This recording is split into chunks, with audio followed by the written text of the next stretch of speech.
Sorry about the little delay, but I ate very well, so I'm very energized and ready to do the stream.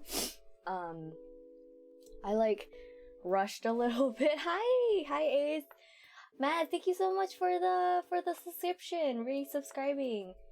Damn, it's been 4 months. Man, I've been streaming for 4 months. Hi, hello. I'm a little disoriented because I had to rush to make sure that I ate my food, put dishes away, got my stream, got my water, got my phone, stuff like that. So I'm a little disoriented, but I'm okay. Yeah, wow, 4 months. That's actually kind of crazy. But it's actually also kind of heartwarming that it's been 4 months and look at how far I've come. We reached 200. We're actually over 200 now. So thank you everyone. For real. Wow. I don't know. I'm actually just kind of I reflected on it earlier today and I was like, huh. Wow, I actually came pretty far. Hi Matt. Yeah. I've actually come pretty far. And my story is kind of interesting, I think, but I'm gonna save that for Mads' interview next week, or this upcoming week, this Wednesday. Yeah, you've been really fast in such a short time. I'm very proud of my progress. I think it's been very steady, and I think I mentioned it before that I'm very grateful that it's balanced. I don't have a huge ass following on Twitter and then no one watches my streams. So I'm proud that I've managed to somehow cultivate a community that's actually engaged and active and stuff like that. Shima about to pop off. That's the hope. I really hope I pop off eventually. Get my big break somehow, somewhere. But yeah, I don't know. It's been a really long journey. Yeah, consistent numbers, we love to see it. Yeah, it's just really nice to see it. And like I said, it's just kind of my journey's been kind of one that's up and down, so it's really nice for me to finally be consistent and actually see growth out of it. So thank you everyone so much for supporting me and for sticking with me through whatever I do, whether it's playing a game or hand cam or just whatever it is. It means a lot that there are people who care enough to tune in. I think your great community came to you because you make us all feel welcome and a part of things. Aww. I really do try. I do try. I'm always making fun of haha, I'm here for the clout, but I still care, you know? I care enough to not make it just about the clout. And yeah, so wow, we're all squishy right now. I'm not emotional, but I'm so squishy right now. I just feel squishy, and it's nice because I don't usually get to be this genuine with y'all. So clout fam. The clout. I'm such a clout chaser, but I'm such a nice clout chaser. I'm so polite about it, but I don't know. I'm always LMAO, my clout chasing, ha ha ha. But then I'm also super nice about it. But yeah, I don't usually get to be genuine, so it makes me happy that I get a chance to be genuine with y'all for a bit and share this with you all. And this sharing my writing is, bro, we're out here chasing clout. We are, okay? Everyone's chasing clout. It's just whether or not you're a dick about it, whether or not you're a big jerk about it. Come on. Let me take a sip real quick. It smells kind of weird.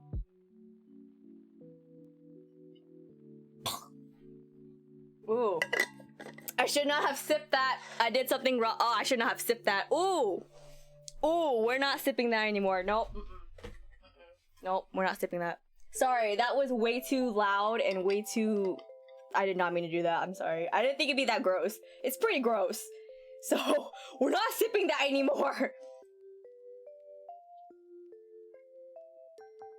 Oh god. I sipped that and then I was like, nah, that's gross. No. No. We're dumping that later. I have water, so it's okay. We'll just drink water. Okay. What was I gonna say? Oh, sharing my writing. It's not that sip, slurp, slurp. What are all these variations of slurp?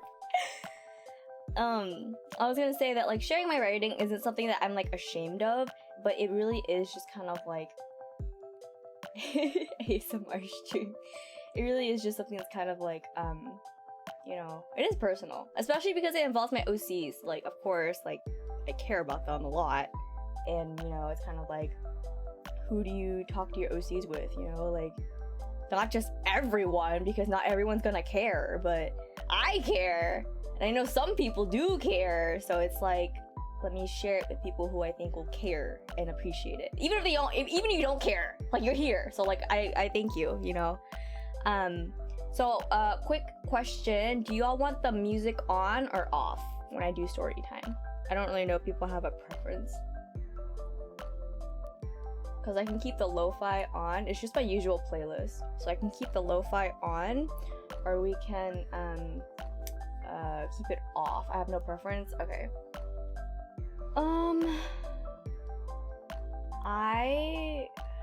Let's see. Hi, I'm back. Hi, Shima. Hello. Hello, Naberto. Welcome to the celebration. We're just about to get started on story time, so you're just in time. I'm gonna be lurking for no preference. I'm thinking about whether or not I'll get distracted if I keep the music on. Since y'all don't have a preference, and now I'm like, will you get distracted? And the answer is yes, I will. So I'm gonna turn it off, but I think I'm a nice reader, so we'll make it interesting. But I'm gonna turn off the music because I'm gonna get distracted. I also don't think lo-fi really fits the mood for like a lot of these stories, so it's kind of like weird for me to read when there's like happy lo-fi music in the back. Like, you know, it's not quite the same.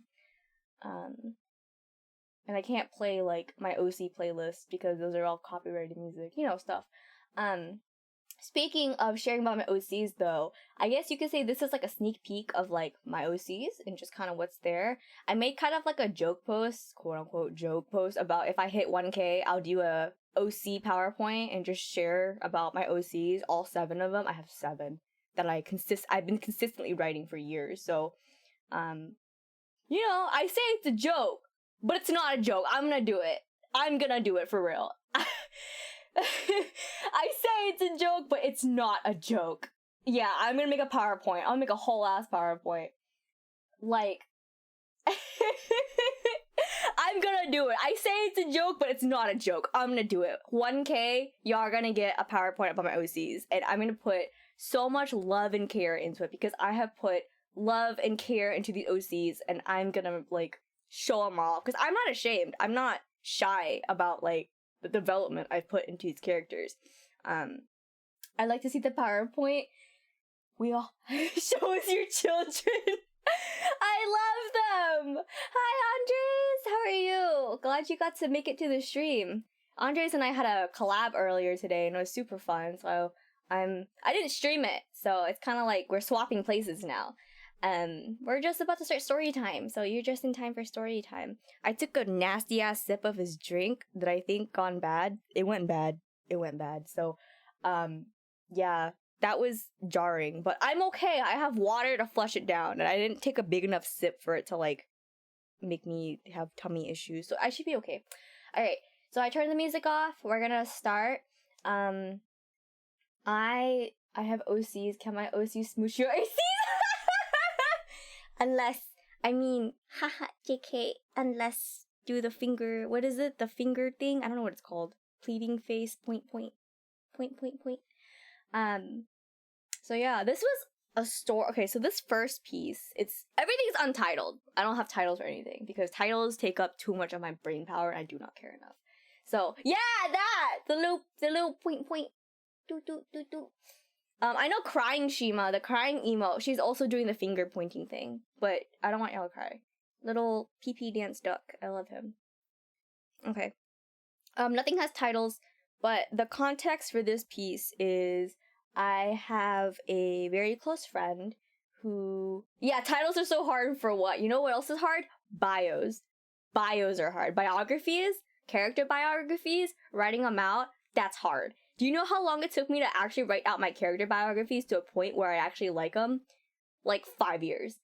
I can't wait for the stories. Thank you. I hope you all do like the stories. I don't consider these to be like mature pieces necessarily. I once made a character bio that was so sad I wish my characters are pretty sad. They're pretty sad. I could write a full thesis on my OCs, but who has the time to read all that? I would read it. I feel it's so weird to like talk to y'all with no music on, because it's like I can hear my thoughts. I can also hear myself, but like in a way that like a microphone does. I don't know. It's like it's weird because I usually have music or something, but now it's like this is our one-on-one chat. Like it's just us talking. So, yeah. The context of this story is I have a very close friend who I've known for, it's probably approaching like 10 years now or something, and we have been writing and developing our OCs together and like, you know, shipping and like, you know, just like developing relationships and stuff like that. And this world that this piece takes place in, it's kind of like, I don't want to say like, the simplified version is like the stereotypical like mafia AU, right? But I don't want to use that term because it's not really like that. It's more like organized crime, but like kind of very loosely shaped out because neither of us did research on it. So I don't want to put like a label on it, but this is where this takes place. Ayo. Ayo. Yeah. So I don't want to use the term like mafia or mobster because it's not as like structured like that, but it is kind of like, you know, more like organized crime related, gang related, like, you know, illicit activity related, stuff like that. So that's what this piece takes place in, but the specific thing I'm gonna read right now isn't really, you could have like not guessed that from what I'm reading, if that makes sense. But this is one of my favorite pieces because I feel like this was when I started adopting a very specific writing style, and it's kind of something that I still really enjoy even after all these years reading and sharing. So, all right, let me take another sip of water, and then we'll just get started. I feel like everyone's just like sitting cross-legged and just like watching me, just like comfy, cozy, just sleepy. Okay. It's interesting because I'm not nervous, but in a way I'm nervous. All right, let's see. Okay. Light. Even without opening her eyes, she knows it's being casted on her. Soft, warm, bright, seeping through the gaps between the blinds, illuminating the room. The morning had arrived, as she had overstayed her welcome once again. It was becoming more and more common with each visit. Perhaps it was due to her repeated negligence in setting an alarm, or maybe it was because she felt no pressure to urgently leave since she knew her boyfriend wasn't going to be home the next morning anyway, or maybe it was because she found this bedroom to be more of her home than the apartment she shared with her boyfriend. Eyelids slowly opened and squint at the sunlight. As her gaze adjusted to the brightness, it soon met the framed picture that was on the black nightstand, a picture she had noticed the first time she stepped into the room. 3 familiar faces immediately stood out to her, and one foreign one. A brother, a sister, a lover, and a stranger. She had seen that picture many times now, yet she never thought to ask about the fourth person. She had a hunch, however. She had heard many stories about him from the people she surrounded herself with. For a moment, her mind dwelt on this matter, this stranger that seemed to be an important figure to all of those she had come to know. She wondered what circumstances played out right before that picture had been taken. And just as her eyelids began to close again mid-thought, she felt the bed shift. And she froze. He was still with her. She was unsure of the exact time, but she knew it must have been close to the time he needed to get up for work. It was clearly too late for her to leave without him noticing, but a part of her felt embarrassed by the thought of him waking up to her again. But, seeing as how this was becoming a common pattern, perhaps she had grown to expect it and accept her presence. Her body had stiffened upon feeling the bed shift, but as stillness settled in once again, she let out a breath she had been holding, the brunette turning away from the picture frame and nightstand to allow herself to set her gaze on him.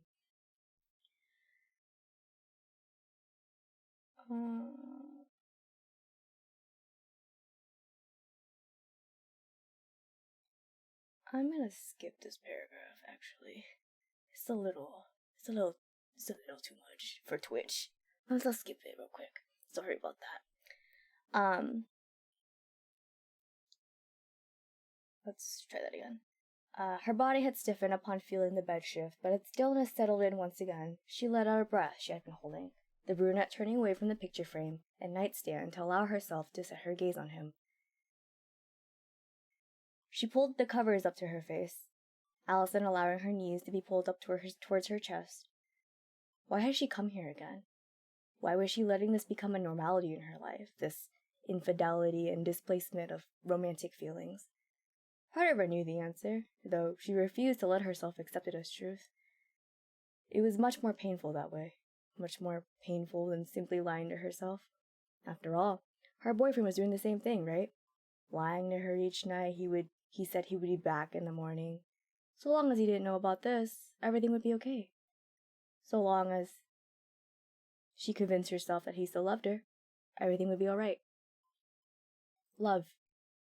Her heart suddenly feels heavy. She often recalled a vivid memory from her youth where she spoke avidly of falling in love, getting married, and starting a family.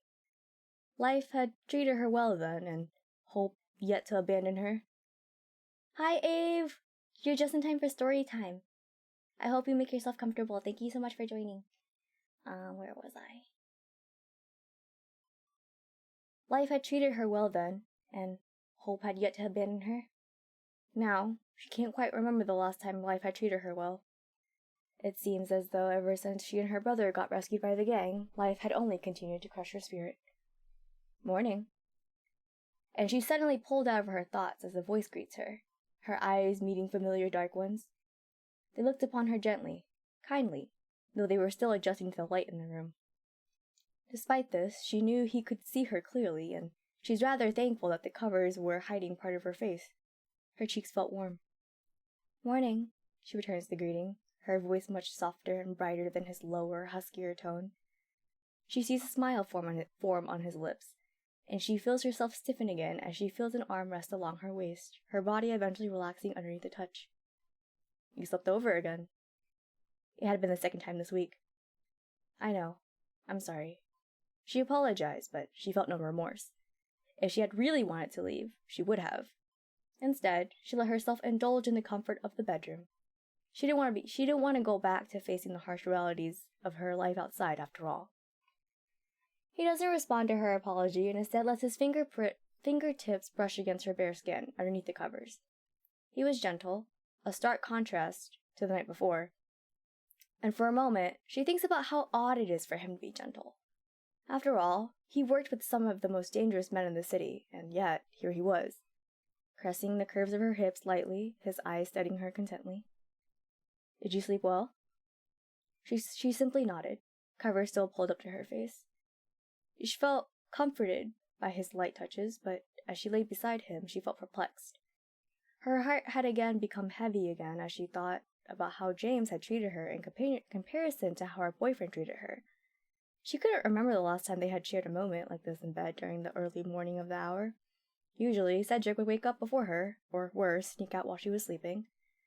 During the times when they did share a bit of intimacy, she felt as though he was only saying what she wanted to hear so she would stay with him. And, as much as she hated to admit it, it was working. They had been together for nearly a year after all. A year's worth of commitment, and yet she felt like they were drifting further and further with each passing day. It made her question why he kept her around. Perhaps to feel powerful. Perhaps because he thought she could be useful one day. She hadn't really made an effort to leave either.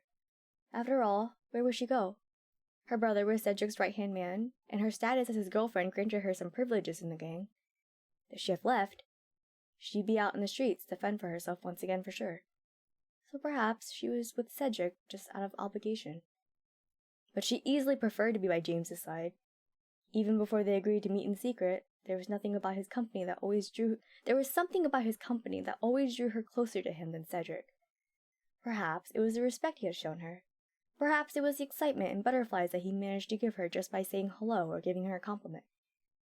Being with James felt more enjoyable, and perhaps that was why it was so easy for her to agree to meeting him one night. One night eventually became 2, then 3, then many more. It had become so normal now for her to leave the bedroom she shared with Cedric to share a bed with James instead. She had been so nervous before, but seeing how Cedric rarely gave her the time of day anymore, she became less concerned with her boyfriend catching her coming home during the day. A look of sadness had crossed her countenance for a moment, but she quickly hid it so as to not draw attention to it, and she finds herself moving closer to James instead, her head tucked underneath his chin. "I should head out soon," she admits quietly, though she lets her eyes close. "You don't have to." "No, I should. He'll be back soon." He hums. She can feel his fingertips trace along her back, and she feels at ease once again. This was home. He was home. He was safety and security, and the idea of going back to Cedric and his coldness made her stomach drop. But this was what she had to do for her own safety. After all, without Cedric, where would she be now? Most likely back on the streets. "Do you want to eat breakfast before you go?" She doesn't respond to him, her throat suddenly tightening. She wanted to stay home. Since the first time she had let her do this, a thought had crossed her mind, but she had always ignored it. There was no way it could have been true, but maybe, just maybe, James was more than a home for her. And maybe he shared a similar sentiment. Maybe he loved her, like how she loved him. But did she really love him? It was hard to say. She thought she had loved Cedric, but now she didn't know. She didn't know what it meant to be in love anymore, but as she laid next to James and listened to the sound of his heartbeat, she considered that perhaps this was love. "Will you eat breakfast with me?" It was a simple and perhaps childish request. She knew he usually had a busy morning, but she wanted nothing more than to spend a little more time with him outside of the bedroom. "Will you help me cook?" This made her lift her gaze so that it could meet his. She hadn't expected a question in return, and so she was caught off guard. But just seeing that smile of his and the way his eyes seemed to suggest amusement, she could tell he wanted her to stay a little longer. "I think I could do that." And he seemed pleased with her answer, James placing a kiss on her forehead before laying his head back down on the pillow, his hand caressing her side again. Home. A place of shelter, security, and comfort. She found no such thing living with her parents as a child on the streets. She found no such thing living with her parents as a child, on the streets, or in Cedric's apartment. It was right here that she realized what she wanted, and there was an impulse for her to make it known what she was thinking. "Hey." And he hums again, waiting for her to finish her thought, but she can't seem to bring herself to anymore. There was something about saying, "I love you," that made her nervous, that made her tense up. And so, instead, she places her hand over his, swallowing hard before continuing. "Thank you for letting me stay." And fingertips begin to intertwine with his, a silent but loving gesture. And that's the end of the first one. I skipped a section because I think it was a little too saucy for what I want to share on stream, because I want to keep streams like pretty tame, and so like anything suggestive I kind of wanted to like skip over. But yeah, so that's the end of the first piece. Clapping furiously. I'm glad you're comfortable, Aves. It's kind of like, it's a very chill stream today. No yelling, no screaming. Just lots of water and reading some pieces. And I'm glad you enjoy it more than you thought you would, Andre. That makes me feel really good, actually. Aw, you're drawing while you're listening to me. I'm so glad. I guess this really is ASMR then. I really didn't think it'd be ASMR, but I guess it is in a way. The descriptions are so pretty. Thank you. I think that's something that I do kind of try in my writing, is to make it like pretty without it being like purple prose, because purple prose makes no damn sense. I don't know what the hell you're talking about if you write purple prose. Background noise. It's good. It's good background noise. And it's not like overstimulating because the music's off, so it should be like way more chill. But yeah, I don't go for purple prose, but I do go for like kind of pretty, flowery, still like pretty, you know, delicate kind of stuff. Because that's kind of like, it kind of goes into Allison as a character too. She's very delicate and like flowy, not flowy, but like very soft as a character. So I guess that really plays into this whole dynamic and scene as well. Wibble wobble, little wibble wobble. Thank you for that, Norberto. So that's the first one. These next few are all from the same universe. Yeah, because I feel like those are what I want to share. The other ones are either a little too much for stream, like it's a little too like I don't know how to describe it. It's more like I'm not comfortable sharing with them on stream. And the other ones are kind of like, if you like, there's too much lore in it, so it doesn't really make sense out of context. So I feel like the next few pieces I'm gonna read. Oh, actually, should I read this one? Oh, maybe I'll read this one actually. Ooh, actually, maybe I'll read this one.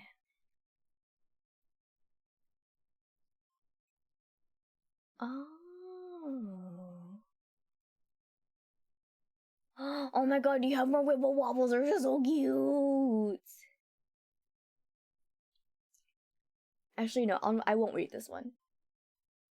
Not that one. Because I think it's too similar to the vibe of the other one. I kind of want to like show more of a range. But I'm gonna, let's see. Okay, so yeah, the next few, they're not short, but they're not long either. Probably mid-range. So they're probably about the same length as the one I just read. And they're all, like I said, they all take place in the same universe. Not as the first one, but like their own universe. I guess the best way to describe it is kind of like a dystopian like spy AU in a way. It's kind of like the vibe of, I'm trying to think of a movie reference to kind of pull into. Like I can see it, but I can't like verbalize it. But it's kind of like, it's like spy AU meets like oh, what's that show? It's like Nikita. Like that show. I've never seen Nikita, but there's like that action-y vibe that comes from Nikita, like that action, romance, kind of like drama vibe from Nikita that happens. And that's kind of what this AU kind of is. But it's definitely dystopian. This is actually a verse that it's collaborative in the sense that two of my friends who actually no, I won't share that part, but two of my friends, they helped flesh this out. So we all worked together as a trio to kind of flesh this out, and I took it a little step further in the sense that I fleshed out some of the more details, kind of like world building in a way. But I definitely consider this world like something that we created, like my friends and I created. Like it's not my world, it's not my plot, it's not my thing, it's ours. And the only thing I really take credit for is kind of like filling in gaps. You making me miss world building so much. World building is so hard. I'm so bad at world building. I'm talking as if like I know how, but hours. I'm talking as if I'm like good at world building. I'm not. World building's really hard for me. So like this, excuse me, this AU, it pushed me to world build. You know what I mean? Like I'm really bad at world building. I'm so bad at it, but this verse pushed me to world build because I feel like it really deserves it, because I love the progression of our characters in this world, and I just want to be able to fill in the gaps of like, what is it like outside of the agency? What is the world like? What are the people like? Stuff like that. And it's a very fun project. I haven't touched it in a really long time, but I mean, my love is still in this project, so maybe one day. I don't know. At least you aren't writing all as if your OCs are in a Tomy game. Oh my god. I mean, I think that's fun. I mean, I guess I could. I have enough. But, yeah, that's a different kind of vibe. Alright, so, I guess, like, the easiest way to remember is, Spyverse, dystopian. The biggest, for, like, background information, the biggest themes in this is, I say dystopian because it's pretty messed up, in the sense that there's a very obvious power dynamic evident in the organization. And so the power dynamic is like, how do I word it? So, wow, how do I word this? It's like, it's a very power dynamic kind of type of relationship where it's like, you're either a second-class citizen or you're like an elite, I guess. But in the organization specifically, they're split up into handlers and hounds. Mads might remember this because I asked Jiro to read one of these pieces for his debut stream.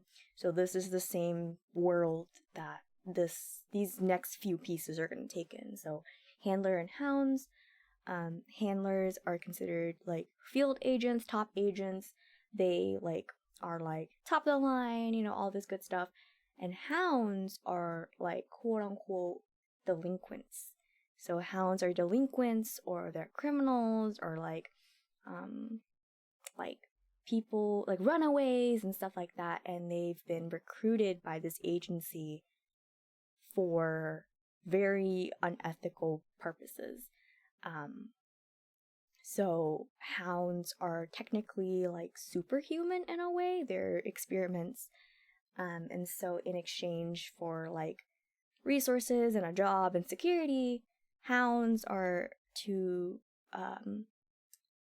subject themselves to agency experiments, which are not made known to the public. So it's a very dystopian, almost sci-fi in a way type of thing. Because like is it bioengineering? Is that what it is? It's like, there's a lot of like that kind of stuff in it. So yeah, there's a lot of layers to this. This world could be a PowerPoint in its own. So, if like, you know, if there ever is a day where you want to know more about this, I will talk with my collab partners and we'll like figure out how to share. But for now, that's the backstory.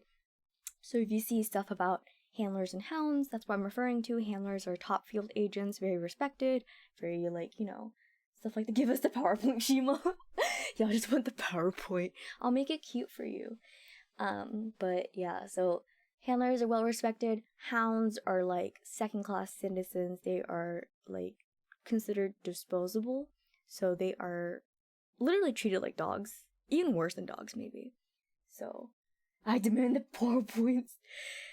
So yeah, that's handler and hound for you. So yeah, on my knees begging for the PowerPoints. Man, y'all are passionate about these PowerPoints.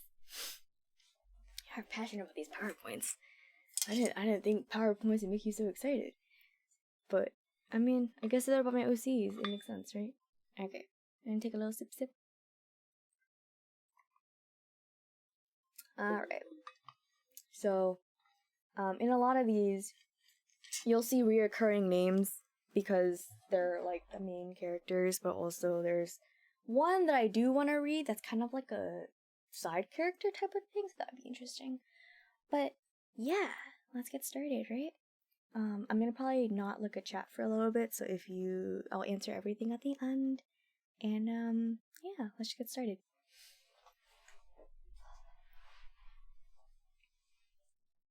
I hope this is about a promotion. Oh, that's funny. I wasn't trying to be funny. Judging by her supervisor's smile, it was clear to Allison that he took no offense to her tone. One of Soma's top field agents, she was a respected figure at the headquarters, and this respect wasn't limited to just those beneath her either. Of course, she knew her place, but a little teasing kept the workplace amusing for her. I think I have something better for you than a promotion. Really? Last time you said that you gave me a congratulatory cake. No cake this time. Even better. Have a seat, Miss Claire. And he motions to a chair before reaching down to unlock one of the drawers behind his desk. As she takes a seat, she watches him, and she sits up a little taller to see if she could peek over the top of the desk to catch a glimpse of what her supervisor was fetching. That slight smile on his face. It suggested a hint of excitement, or perhaps it was amusement. Whatever the emotion, it was positive, like it was something he wanted to do. Crossing her legs, she waits patiently for the next turn in their conversation, which seems to have come when a manila file was slid over the tabletop towards her. A brow arches, and she casts a glance to the man across from her. "Read it," he invites, leaning back in his seat and folding his hands on the wooden desk, that smile of his still lingering. It's clear she's hesitant. Files in the past typically meant something serious, and while most of the time they were high-stake cases, the circumstances surrounding this file was different. If it was really a mission, there would have been her mission partners here with her. Why was she alone? Go on, don't be scared. Gentle coaxing from her supervisor, yet she still didn't reach out to take the file just yet. Though, she did catch the name on the tab on the side of the folder. Liu. E. Liu. Is this another attempt at diversifying Soma? Don't talk so bitterly. You haven't even read what's inside yet. Besides, he's been with us for a bit already. Oh? In what department? Well, if you'd open the file, you'd find out. Okay, we'll do it your way. Regardless of whether or not it was a purposeful attempt to pique her interest, her supervisor's words finally pushed her to pull the file towards her, Allison opening it slowly so as to not disturb the neat pages that were tucked away behind the cover. A photograph attached with a paperclip on the inside of the folder stuck out, and as brows furrowed, she immediately shifted her attention to what information was printed alongside the picture. Eden Liu, April 2nd, 6'3", Hound. And she continued to study the photograph carefully, Allison searching through her memory for instances in which she had seen this face. Amber eyes, dark hair.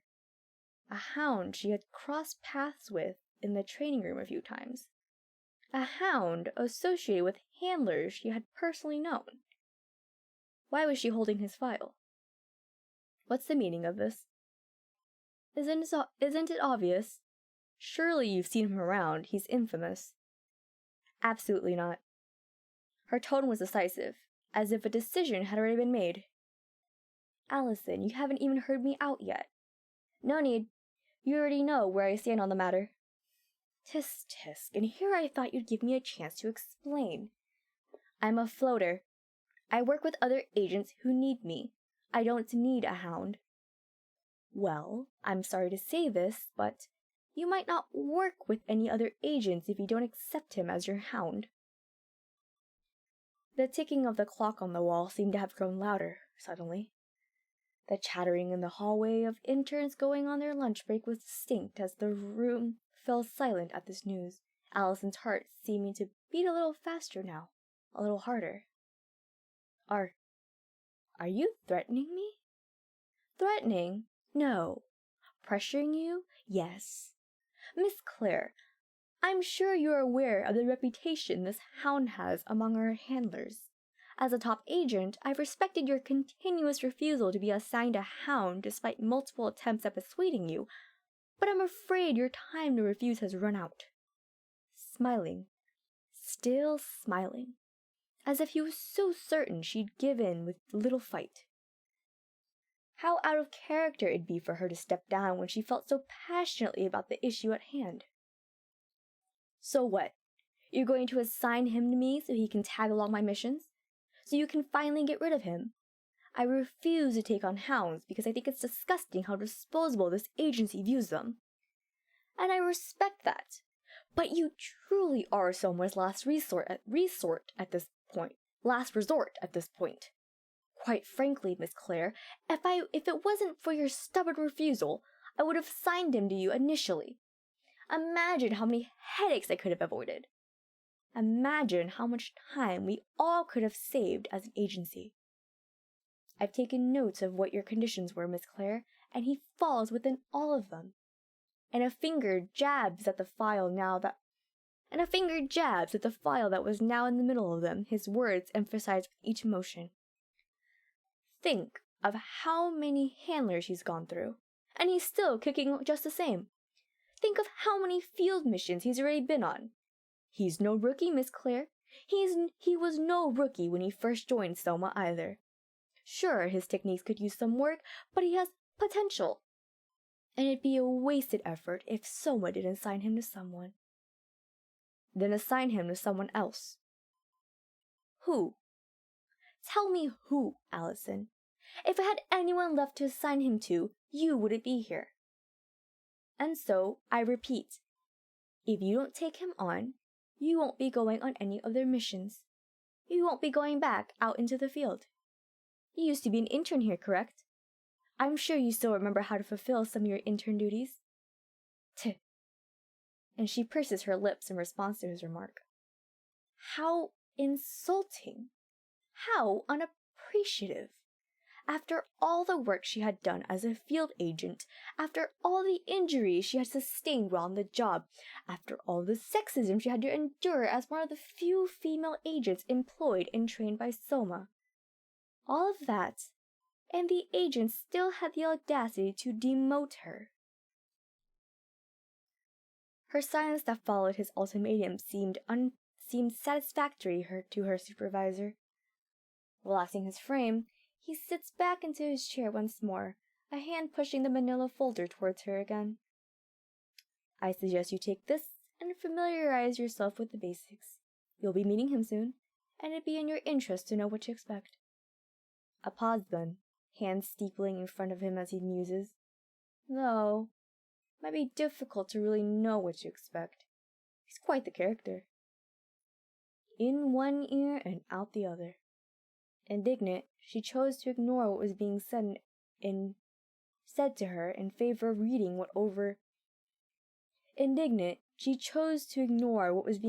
her in favor of reading what was detailed in the file before her.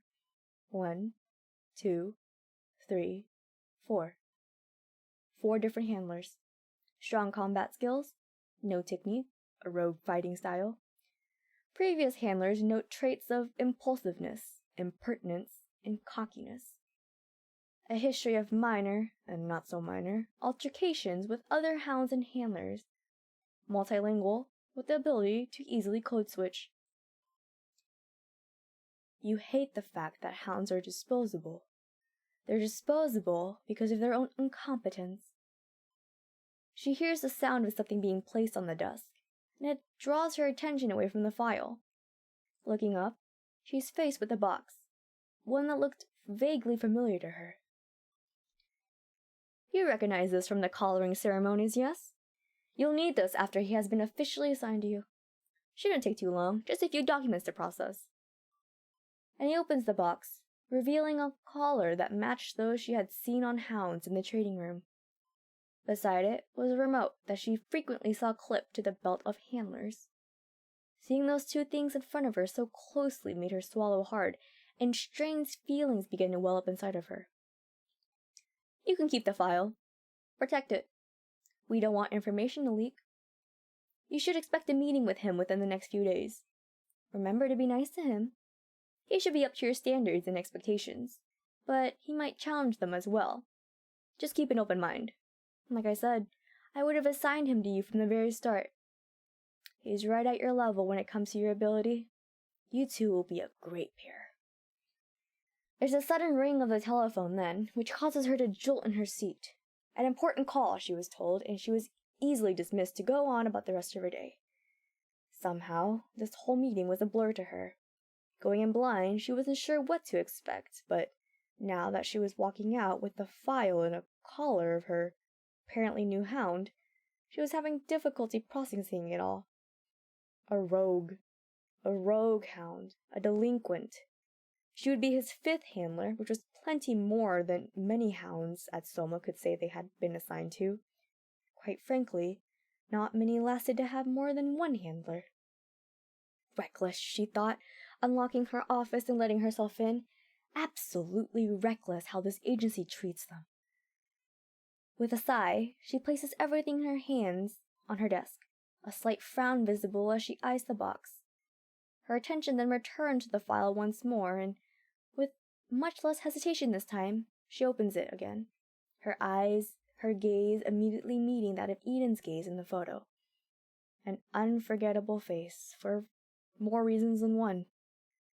Oh, how the other handlers will talk once they learn who Allison's new assignment will be. Finn.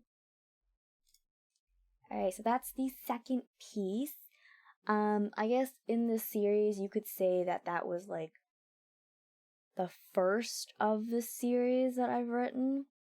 There's probably like 4 or 5 from this world, this universe, this verse that I've written out of my free time. I'm so invested that I want to hear the next part of that one. Well, lucky for you, Q, I have more! The story in it of itself is not... These are kind of like one-shots, right? So these are kind of like little scenes that I've pulled out from the main story at hand. And there are 2 people that probably can tell the story a lot better than me. Just because they're their OCs. Allison's mine, as you can probably guess.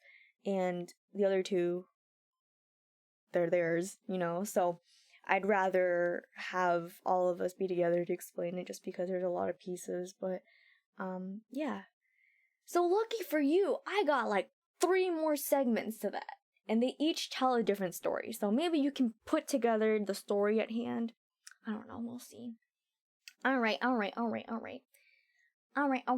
Okay, so this one that I'm reading next is technically the 3rd out of the series that I've written so far, but I think sequentially it would make more sense for me to read this one first, and then move on to the next one, and then move on to the next one.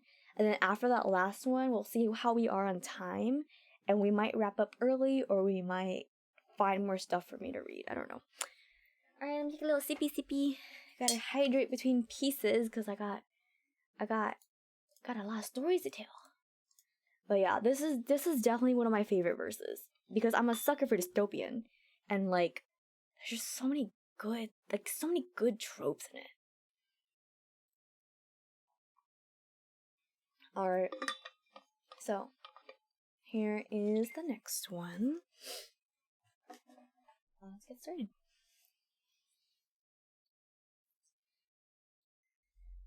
That's 2 out of 3. I win.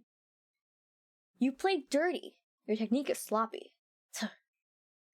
Releasing her opponent from her hold, Allison nonchalantly makes her way off to the sides of the trading room where her belongings were, the agent ignoring the stares she was getting from the others in the room as she bent down to take hold of her water bottle. Upon hearing footsteps approach her, she was quick to straighten and turn to face he who approached. And she doesn't relax as her opponent hovers over her. One more time. All or nothing. I already won. That's it. You cheated. According to the ref, it was fair. Allie, don't call me that. You lost. Besides, even if you did win, I wouldn't have kissed you anyway. And she tilts her head back to take a swig of water while her colleague scowled at her reply. You don't have to be such a bitch about it. Ah, there it is. How unsurprising. She suspected a remark like that was coming the moment she had walked off coldly from the sparring area. Quite frankly, she saw no need for friendly banter with her colleague, no praise for keeping her on her toes, or thanks for taking the time to spar with her. As far as she was concerned, he was undeserving of such positive attention. Anyone who wagered a competition against her for the sake of eliciting affection from her was beneath her. And that went for all the other men at Soma who wagered such things before her most recent opponent. A date, a kiss, a drink after work. It had bothered her at first, if she was being honest.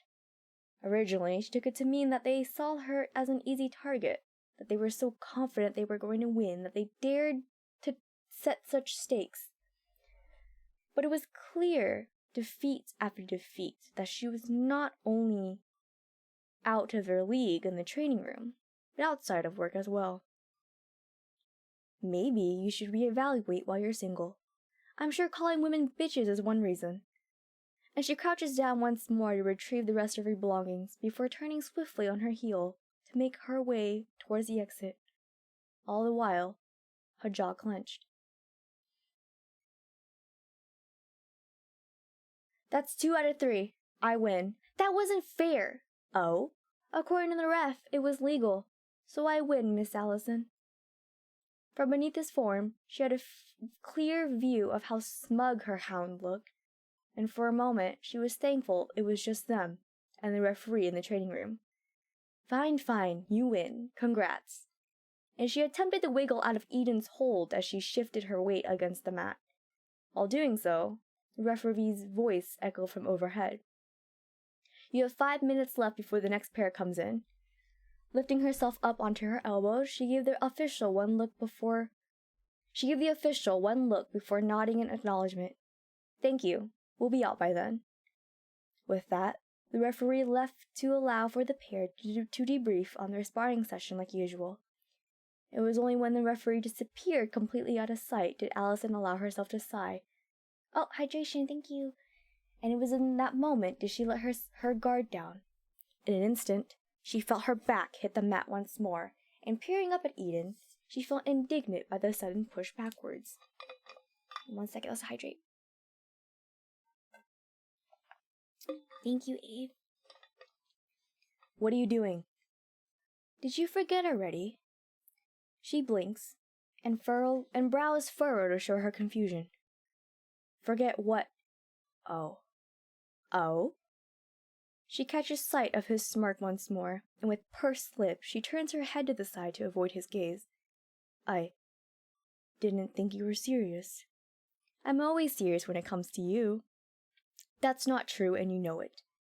She could sense his amusement by the way his body shook with a chuckle. As he took gentle hold of her chin to coax her into looking at him, she finds herself feeling embarrassed. So no kiss? Can't it wait? Oh, so you will kiss me. Later. What better time than now? Did you really have to push me down? I can see your cute face better from up here. Tuh. Once again, it seemed easier to give in to him than to continue to fight. The longer they bickered, the less time they'd have to themselves anyway, and the idea of being found kissing her partner in the middle of the training room was less than appealing to her.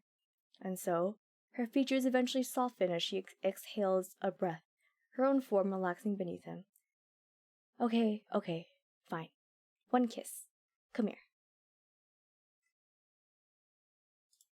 So, that's that one, and I think, hopefully, from the little snippet that I read, you can kind of see what direction Eden and Allison's relationship takes in the verse. And then... That was your favorite? I think their dynamic is really fun. It's fun. That's probably why I really like it too. It's a lot of development, it's a lot of fun, and then sequentially, I would consider that the second one in the sequence in terms of how things go. Their banter is so good. Their banter is fun. Eden's very snarky. Eden is incredibly snarky. He's a very big, he's very smug, very snarky, very playful, very sarcastic. But one thing I do love about that dynamic in particular is that he's very soft for Allison. And that's something that we can't see necessarily now, but, you know, maybe as we talk more about, if we talk more about this AU and stuff like that, then you'll see that their dynamic is very interesting. And that's probably why I have such a soft spot for this verse, because I think the development of the characters in this verse is just beautiful. It's great. It's so interesting. And I love a good, like, spy, like, trope. It's so good. I love tropes like that. Like, I love it. Oh, okay. So, there's probably 2 more from this AU, and then maybe I'll read one that's another one. Love Me a Smug Bastard and LMAO. I know. They're so fun. They're so fun. Alright. So there's probably 2 more that I'm going to read. So here is another one. And then you'll meet new characters in the next one after this one. So, alright. Here we go. Take a seat. This isn't about the broken window, is it? What broken window? Never mind. Why am I here? It seems as though the window that was intentionally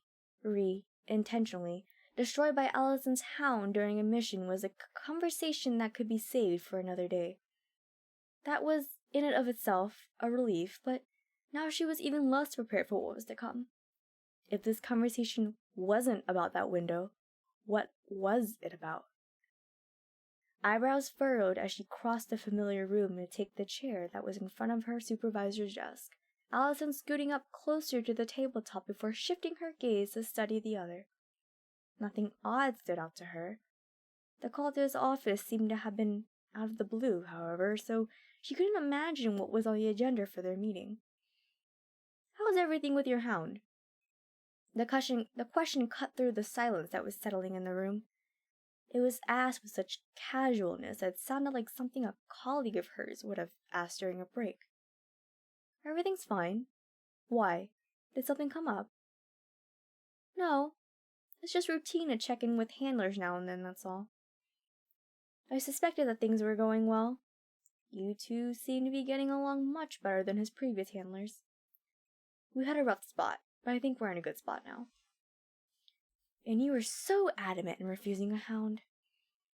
And he chuckled as he recalled the interaction, her supervisor letting his hands clasped together loosely as they rested on the top of his desk. That conversation was one Allison remembered clearly. As well. With no say in the matter, she remembered feeling quite indignant, which was only exacerbated upon meeting Eden for the first time. With an attitude like his, it was difficult not to be irritated. But that was a hurdle she had managed to get over as time went on. "Yes, well, it's fortunate that we found common ground and got along in the end. Fortunate indeed, for Soma as a whole. She could certainly understand why he was considered valuable enough to keep despite his behavioral issues with previous handlers. What a waste it'd be if he were to be let go, or, worse, disposed of." "Posture check, thank you so much, Norberto. Sit up." But that wasn't something she'd ever let happen. "Is this all you wanted to talk to me about? You could have just called my office or sent an email." The playful humor in Allison's remark was not lost on her supervisor, who chuckled again as he took hold of his keys and unlocked a drawer in his file cabinet. "I wouldn't waste your time like that. There's an important matter I want to discuss with you in person."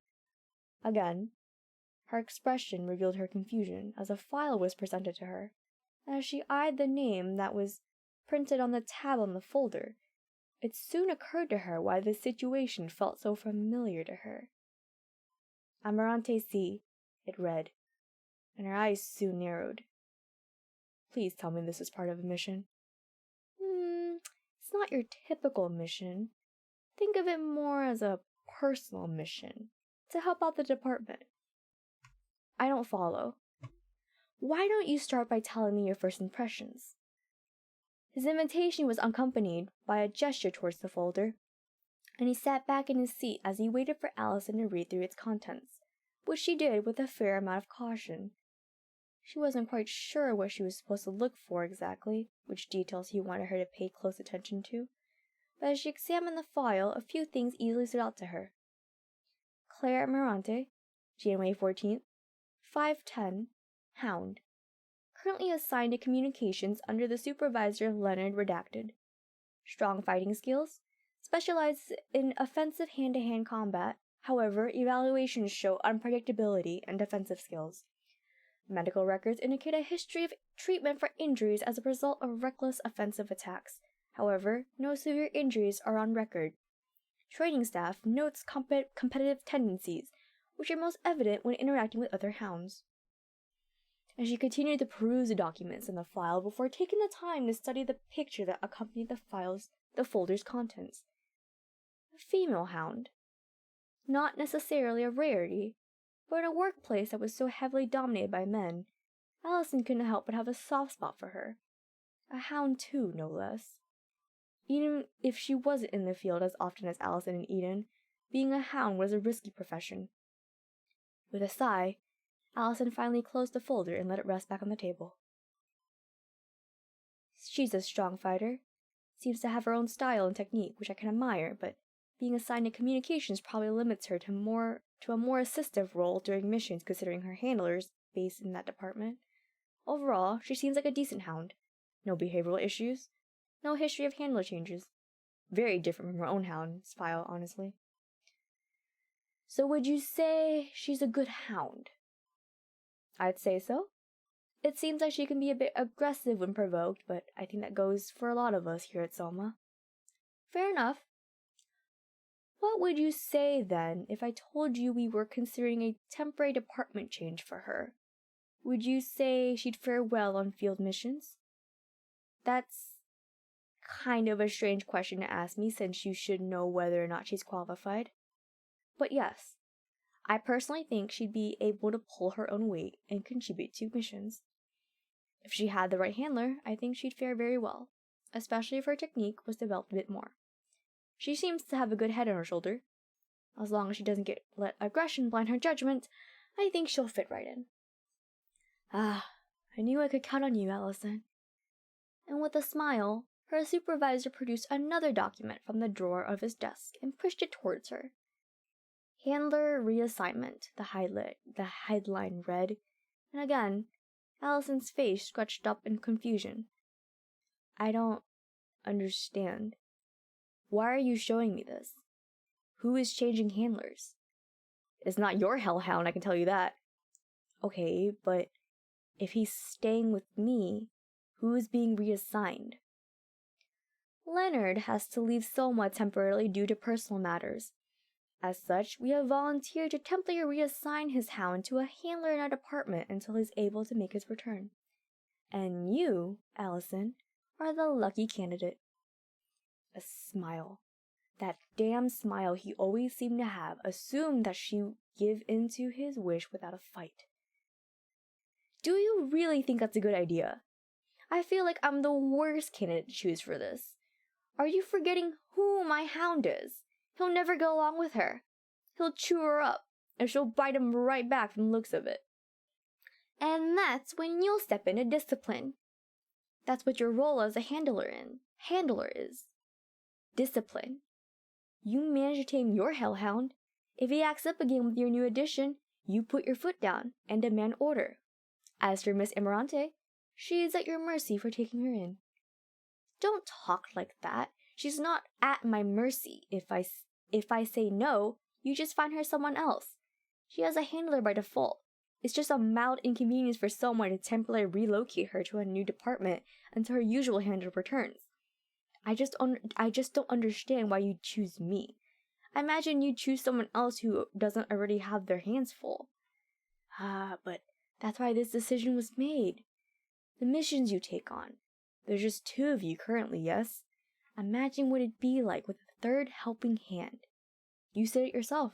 She has the potential for field missions, especially with additional training. And who best to train her than you? As for Eden, he has little say in the matter. If you accept, he'll just have to deal. That sounds like a recipe for conflict, and conflict is the last thing I need more of. Eden already gets into conflicts with other hounds from different departments in the training room. I don't need him getting into conflict with someone he's supposed to actually work with and see daily. Then tase him again. That's what the collar is for, isn't it? It's not like you haven't done it already. Besides, it's only a temporary arrangement. She'll have her own temporary space in the wing of the building. She'll train with you, she'll accompany you on missions, and can be as involved or as distant as you want her to be. Take this to be an opportunity for you to develop your leadership skills. You always wanted a promotion, right? This isn't really the promotion I had in mind. And who knows? Maybe she'll end up being a permanent addition to your team. At any rate, the decision has already been made, so the sooner you sign these documents, the sooner the reassignment can happen, and the more time you'll have on your hands to get your hounds acquainted and trained before your next mission. If Eden ends up breaking another window, don't blame me. Fin. Do do do. Fin fin. Alright, so that's that third one. So I guess you can see the progression of the storyline again. Alright, another progression in the storyline. And then this last one, thank you for the claps, cute. This last one, I would consider these side characters, but I love them all the same. Let me just skim this real quick, make sure everything's appropriate. I feel like it's appropriate. I feel like there's nothing weird in this.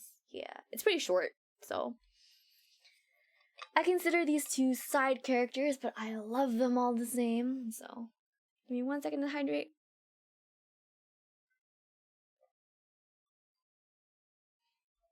Righty. Let's see. Okay. Ooh, actually, I dropped my contact, but clap! You dropped your contact? What? You know what? I actually I just remembered another one that I want to read. Yes, I have one more that I want to read. After this one. And then that might be it. Yes. Okay. Alright, so this is the last one for Handler and Hound AU. The next one after that, it's just a little more fluffy. It's a little not as dystopian.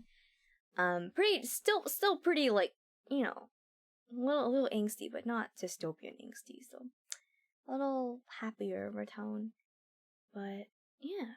Alright, let's do this one. We'll have one more, and we'll probably call it night. Just a nice, chill, sleepy beddy time. Yes. Or maybe I'll play Tetris. I don't know. I don't know. Maybe I actually will play Tetris. Why not, right? Why not? It's a good celebration. Why not? We can have chatty chat time with some Tetris. Okay. Oh, I can play the musical. Oh my god, I can play Tetris Effect again. Oh my god. Yes, actually, yes. I like that plan. Let's do that plan. I like that plan. Okay.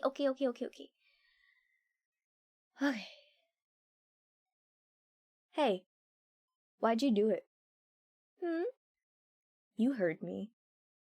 What'd I do what? Why'd you join?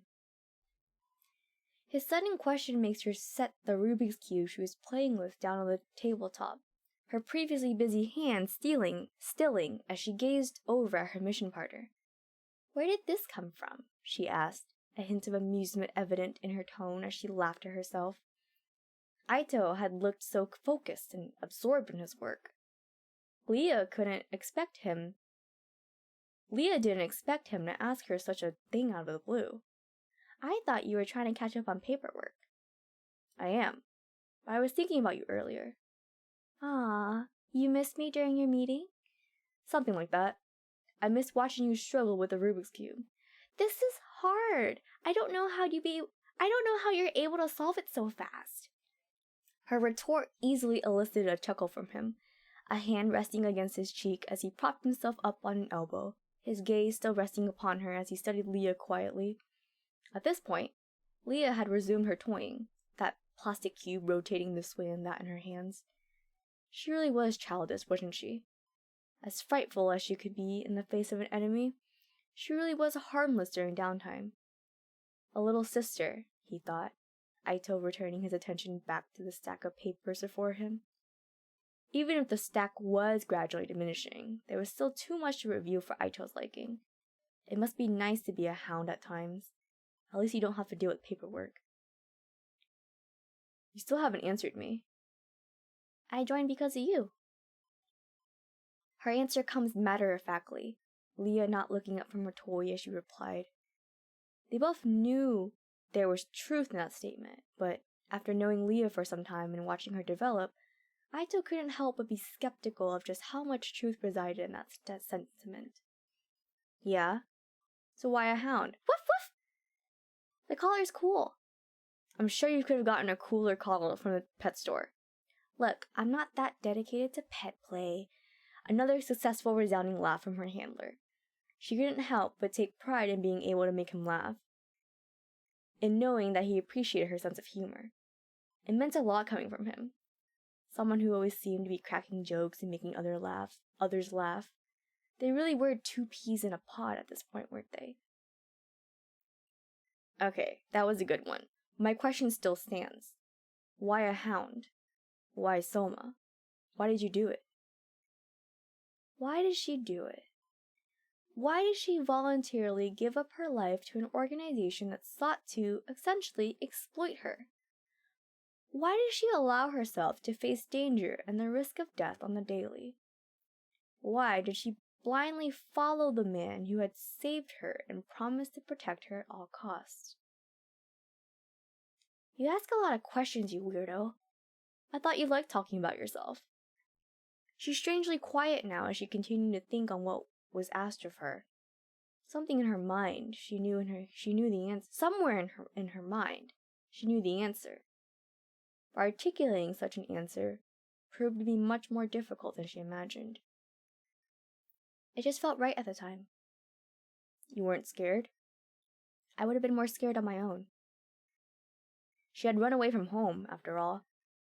She had chosen to leave her family behind in exchange for the unknown, and by doing so, she had opened herself up to the wide world around her, and all of its glories and dangers. This was how she ended up in such a perilous situation in the first place, a situation that Aito had saved her from. If he hadn't been there, what would have come of her? If she truly was alone, where would she be now? It's not really that scary working here if you think about it. You get trained, you get a lot of practice. There's always someone with you on the field in some capacity. There's always a team of people planning 1 or 2 steps ahead of you to help you. And there's constant tracking, so I'm never lost. If you think about it, I'm a lot safer here than when I was alone on the streets. Do the tests hurt? At the mention of the laboratory tests she was required to undergo, she wrinkled her nose. Is going to the doctor hurt? It's kind of like that. A little white lie. She didn't want to worry him about her conditions. Moreover, she wasn't allowed to tell him in the first place. If she remembered correctly, Aito only knew of her general experimentation status. As far as what exactly the Institute was putting her through, that was between Leah and the researchers. Focus on your work, so we can go home. You still owe me dinner after last week. I love Leah so much. I love my girl. I love Leah so much. I miss my girl. Alright. I think this is the last one for tonight, and we'll probably go play Tetris or something. Can I do a poll? Let's do a poll. Let's do a poll. New poll.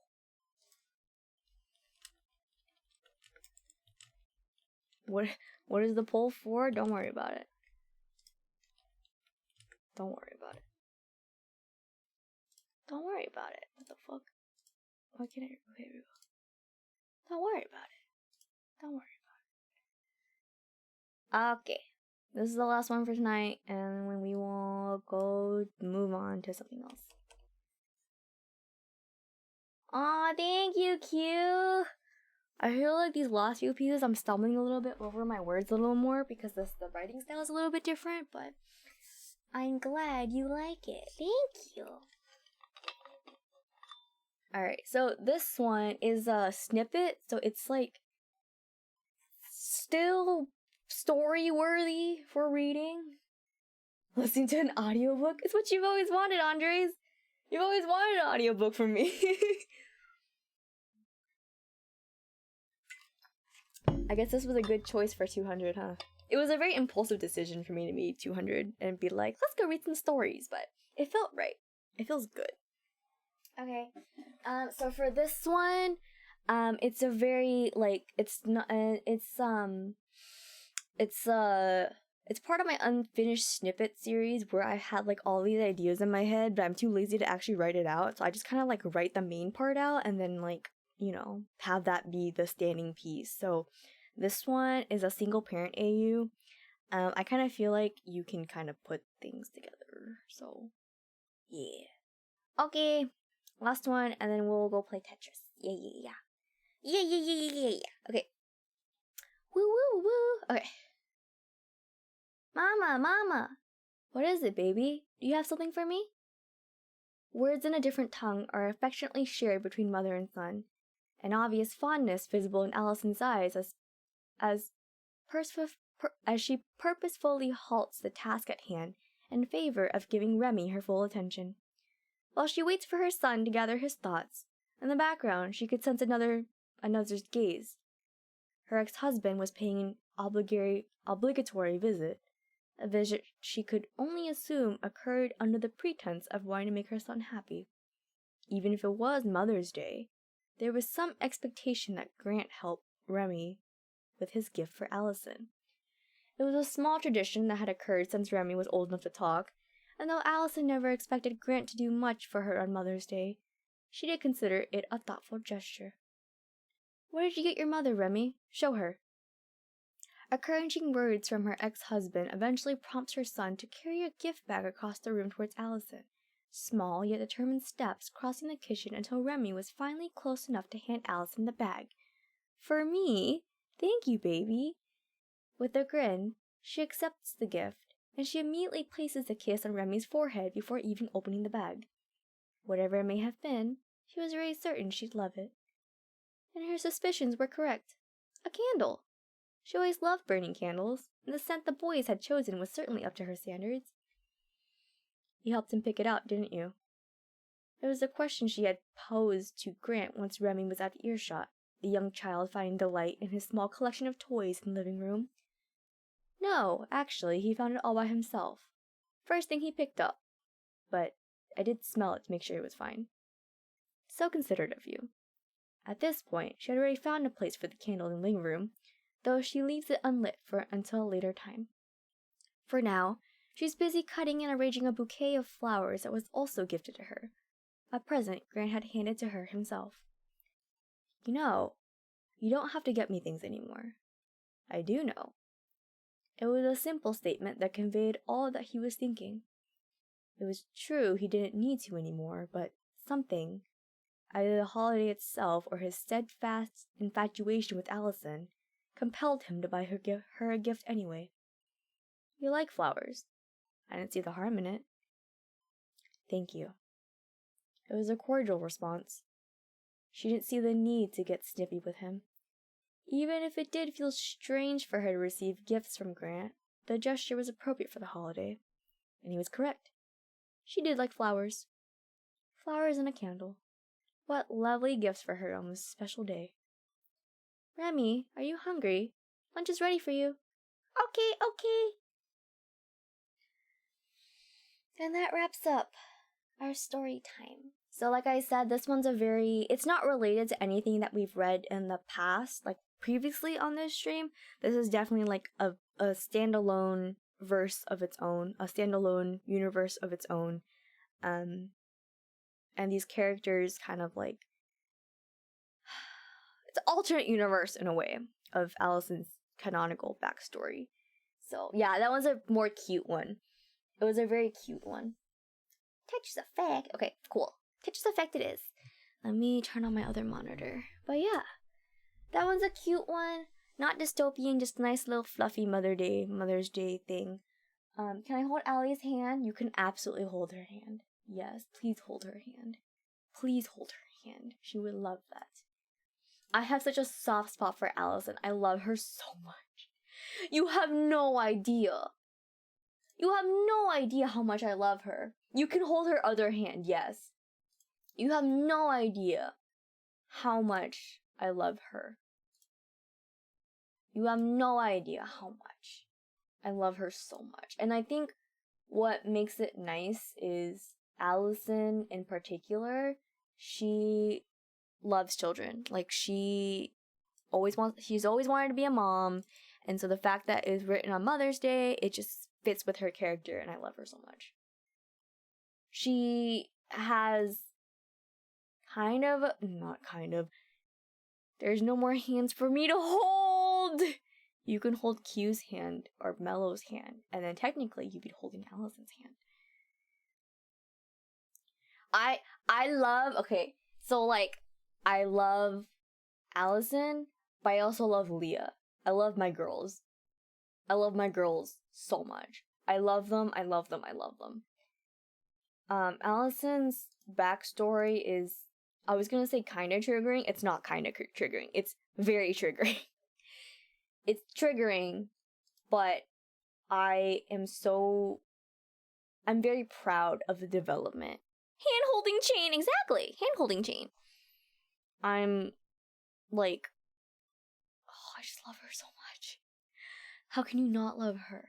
I'm getting my game set up. How can you not love her? I love her so much. Yeah, it's Leah with the E-A-H. Yeah, so the second one's right. I love Leah so much. God. I love her so much. She was a very impulsive muse to create. Did I just change? I'm just gonna change the category. I don't care. Tetris Effect connected. We playing Tetris now. Ayo. Cool. Change my tags.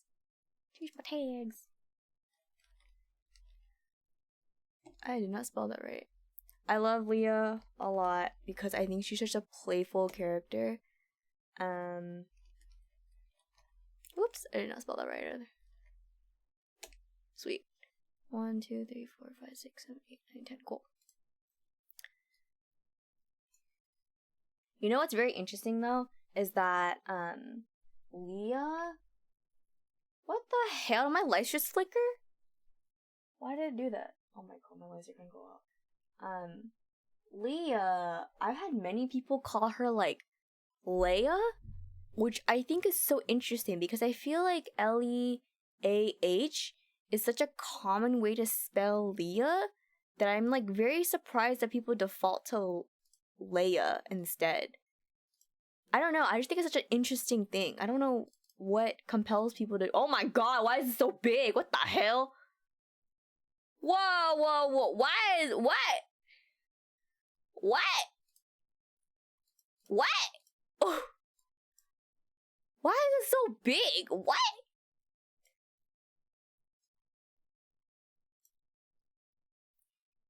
Oh, Leia is how Filipinos. Oh, my Filipino family pronounces it. I don't know. I just think it's interesting. I don't know why the hell that was so big. That was concerning.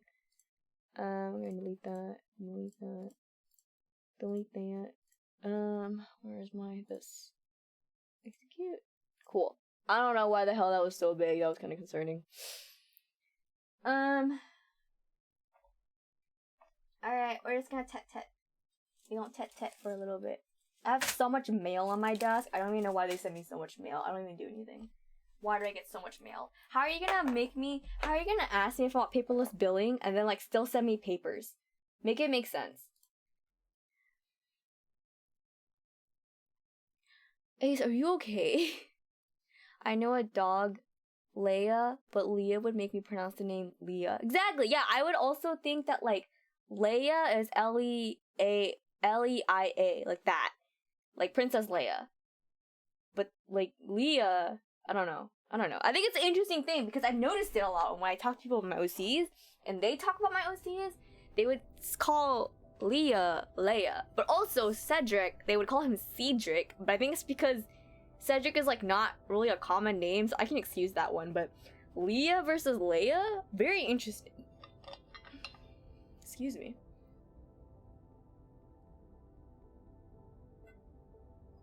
But yeah, I love Allison a lot. I love her so much. I love her so much. I just want her to be happy. The one thing that came to mind is, and I quote, paperless paper. I don't know that reference though. But I'm like, why do you send me paper when I tell you not to send me paper? Stop sending me papers. Stop it. I don't need more papers. I don't even read the mail they send me. Stop. Okay, I should be good now.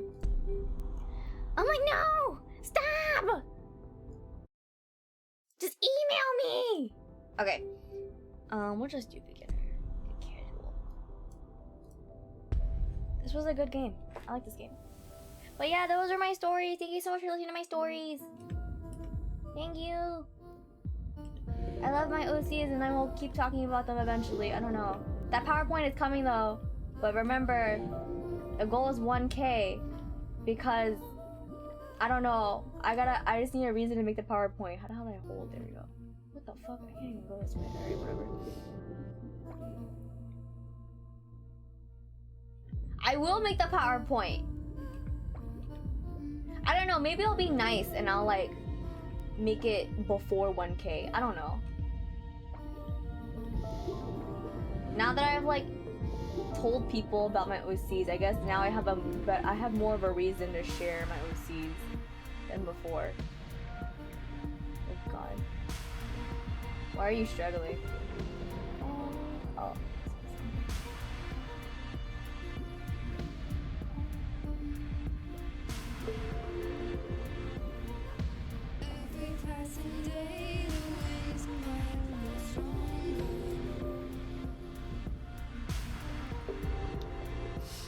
Now you have to give everyone updates on your OCs.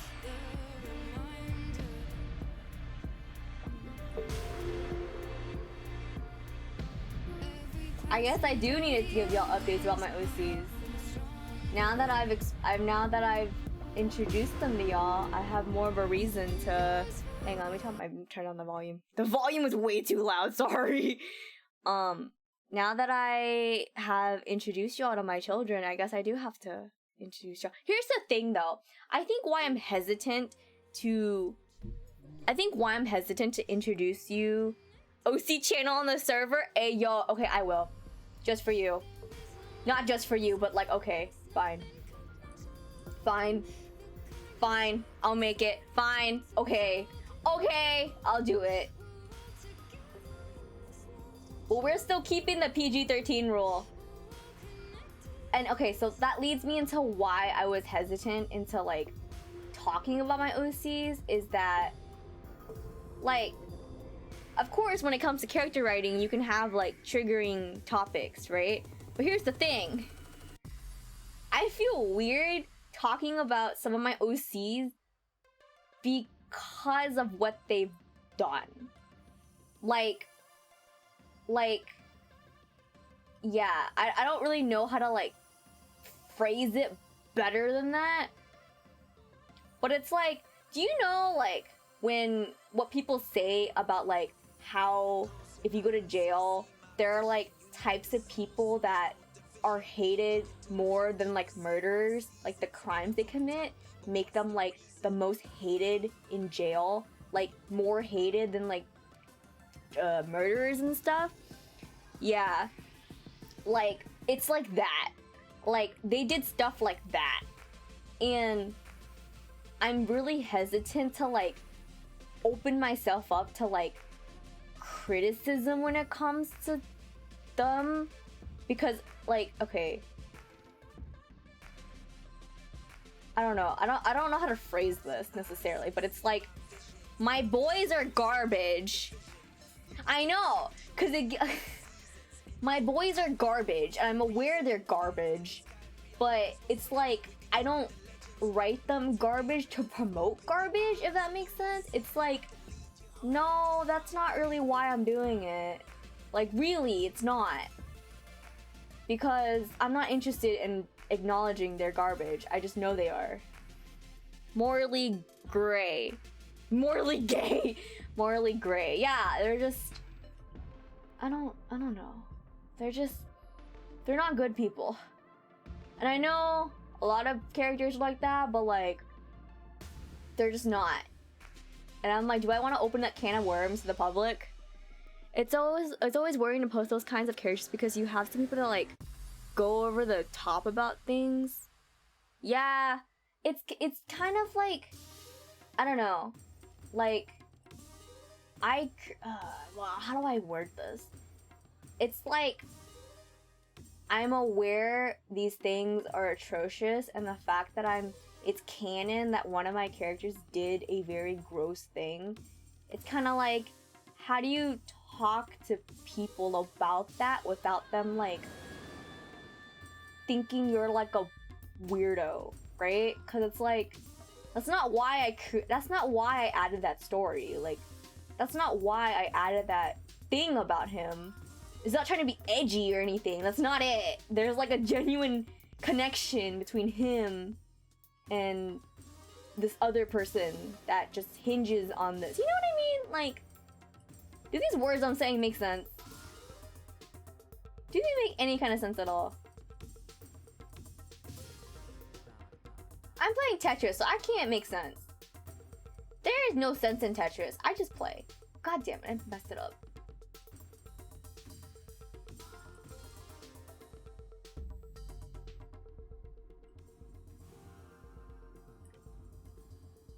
I can't read, it's Tetris.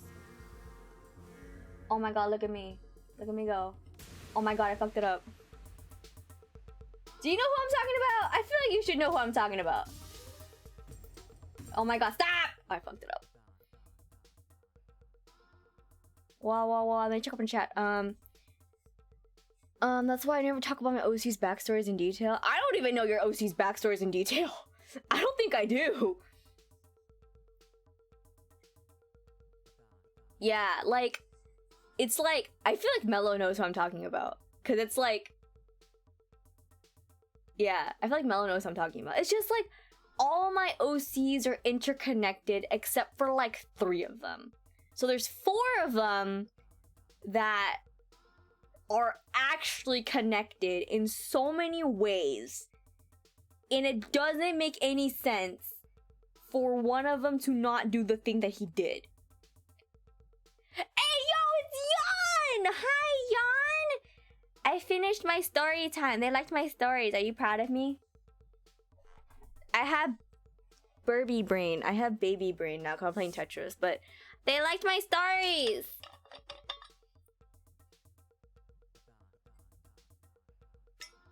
Yon, how's your stream? Are you still streaming? I swear, if you're still streaming and you're here, I'm gonna laugh so hard. Guess what? We were talking about Leah earlier. We were talking about Leah and Allison earlier. It just kind of came up. Now we're talking about my garbage boys, but I'm not gonna name them because I don't want to name them. They don't deserve it. They're so interconnected. It's like, bro, I've had these OCs for like 10 years. And I haven't been canceled yet. So like, clearly, there's something. Come on. Like, I'm not, well, I don't even know how to, my wives! I'm on break right now. Oh my god, you are streaming. Yeah, they're your wifeys.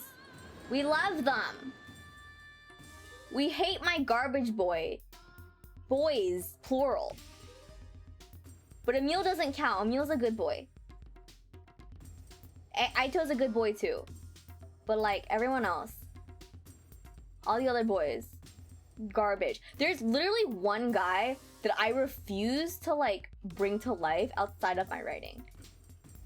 Like, I will not let other people's characters interact with him because I just don't, like, I actually don't want to like develop his character. He does not deserve a redemption arc. Does not.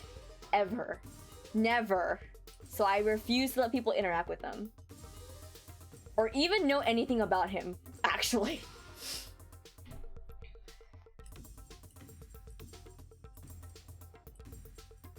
Shima be cracked at Tetris. Oh, thank you! I do enjoy my good Tetris. I'll hold the hand of the garbage boys too. Do not hold their hands. Do not. No, you do not. You do not. At least they're not you know who. Who? Who? Am I supposed to know who? Who's you know who's? Who? Voldemort! Stop!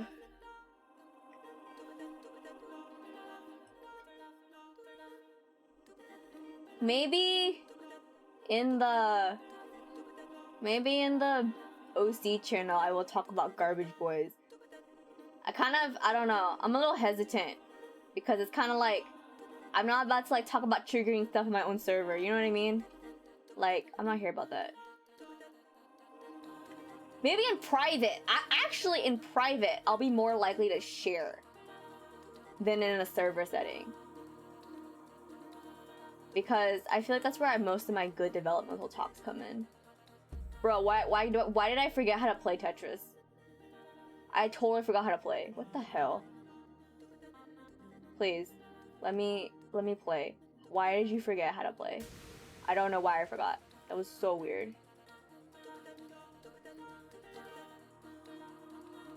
That was so weird. Why did I forget how to play?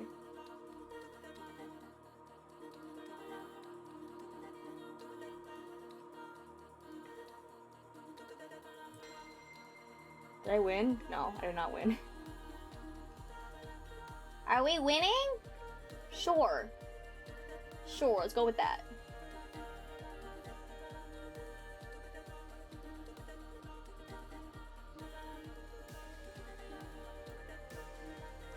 Nice. Are you winning, son? Oh. I was about to say, who's who are we talking about, Jan? There's too many. I don't even know who half of them are because I haven't been active. I don't know who half of them are. I'm so confused. I show up and there's a new one and I'm like, who are you? I don't know. I take a nap and Jan comes back with a new character and I'm like, who the hell are you?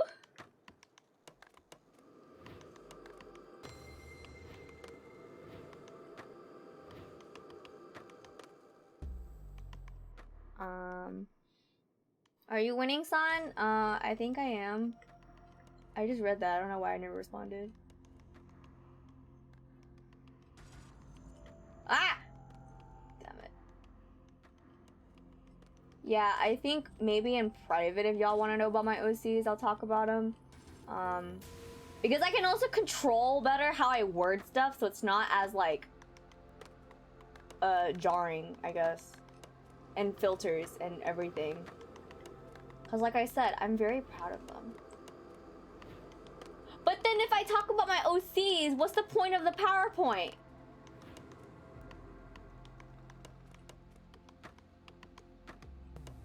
If I talk about them, what's the point of the PowerPoint? I don't need a PowerPoint at that point.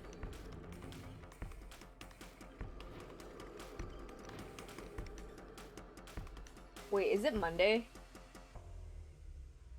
Bye, enjoy the rest of your stream.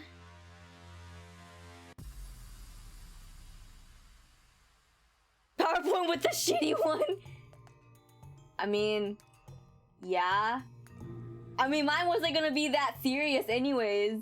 Actually, yes it was. I was gonna make it so aesthetic. Oh my god, I messed that up. No, please.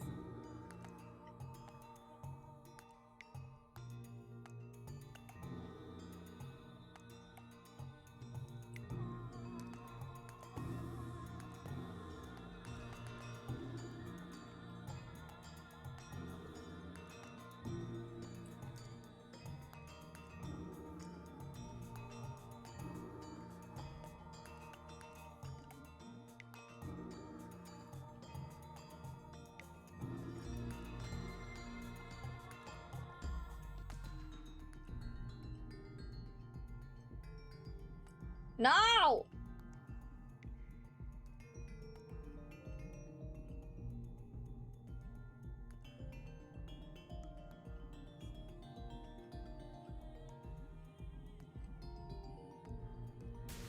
Nice. MS Paint graphics.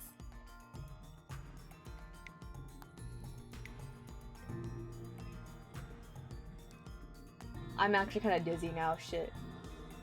It's because these graphics are so good, but they're so 3D, and I'm like, oh, my head, I'm not ready for this. Nice. With the stock image photos, oh my god, the stock image. Oh, hi, Matt's still here. Hi, Matt.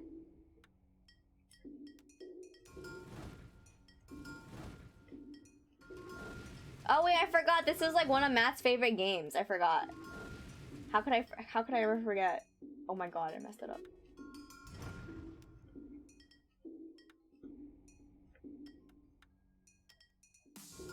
Wait, did y'all get to see my super cute new Tetris 99 theme? The pink one? I think Q saw it.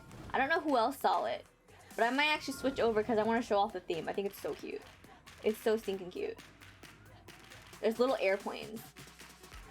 So cute.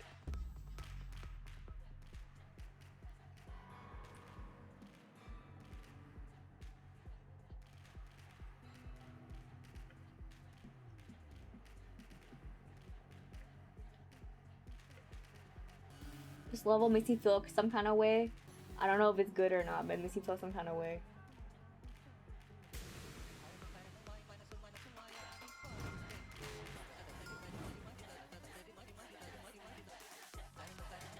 So you want to hear my plan for like the next few weeks? They involve Ace Attorney. If that makes y'all any more excited about it.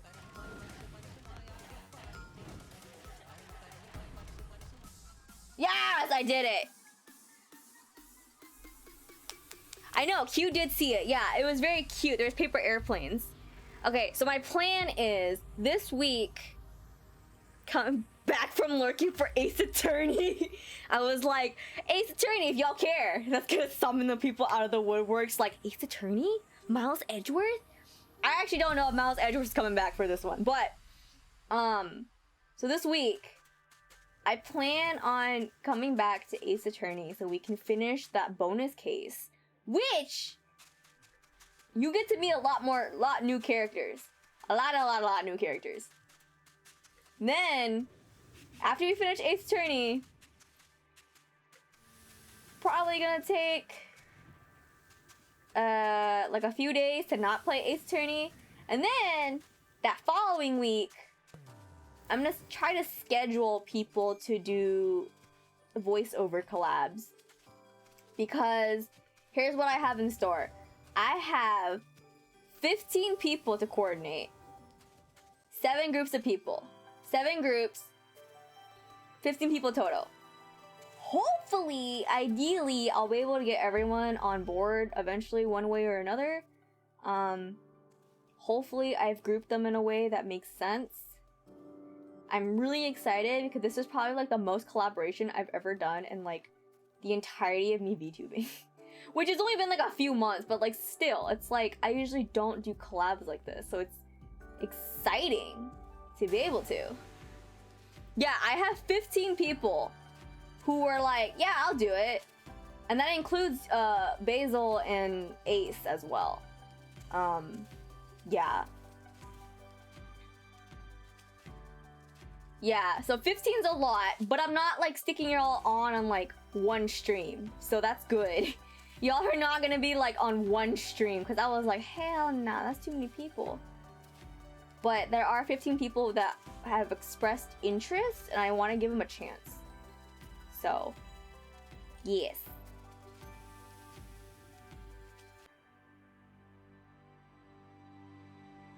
Yes. Ayo, yes. So, the order in which people are going to be scheduled, it kind of just depends on like, I have like a list that I want to follow because it's kind of like in order of when they express interest. But But it also kind of depends on people's availability. So like if some people need to be pushed back a week or so, and then I'll be flexible about it. But yeah, so it'll take some time for everyone to get their turn, but hopefully we'll be done before December. Because I can do probably like 2 Ace Attorney streams a week. 2 or 3. Without burning out an Ace Attorney. But can you really burn out an Ace Attorney? I guess if you do all the reading, then yeah, you can. But if it's a collab, different energies, so we'll see. This one's making me dizzy too. There's so much happening. There's so many dolphins. But yeah, get hyped, get excited. There'll be some familiar faces, some new faces, so it'll be very exciting. Also, I'm just super excited about the next game in general because y'all get to meet new people. And I'm like, ugh. I'm so ready to relive the Ace Attorney experience. I'm so excited. I don't even remember the second game. So I'm so excited to like relive it because I don't even remember it. I feel like there'll be bits and pieces that I will remember, but then like the majority won't be like, what?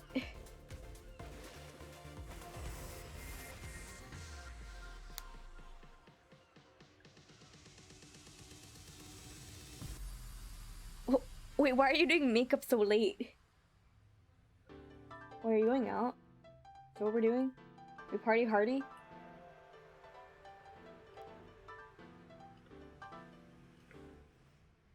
Oh, hydration! Wait, can I pause? Yeah, I can pause! Okay, I was like, what? Thank you for the posture check and the hydrate. Oh, I'm gonna stretch too, I need it for my back. Thank you! I feel so chilled out watching Tetris Effect. It's a good time. I'm glad. Tetris Effect is a good time. It's very chill. It's music and cool effects, so yeah. I don't know why the heck my display is like so big right now. What is happening? I don't know what's happening. In prototyping for my Halloween costume, and I'm garbage at makeup, so I need practice. You know what? That's fair. Me too.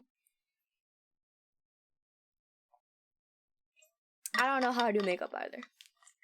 I don't even wear makeup. I just put on chapstick. Maybe tinted if I'm feeling fancy. Oh my god, I messed it up.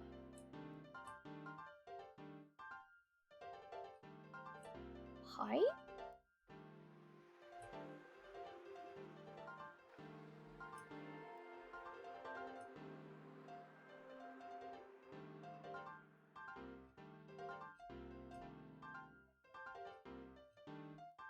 Oh my god, do you remember when yesterday I was like, I'm so excited to buy some cheese? I bought my cheese.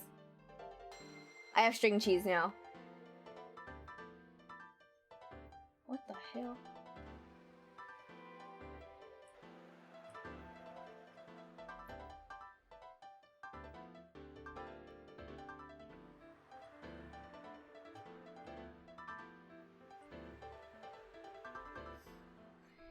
I got the cheese! Oh, good night, Mello! Oh shit, hang on.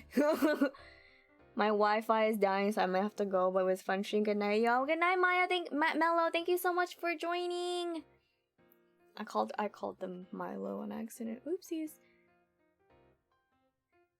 Okay, but like same yesterday, I don't know what the hell was happening with my stream yesterday, but it was dying. And I don't know why. It wasn't my Wi-Fi though. I don't know, I just did. I don't really know what happened.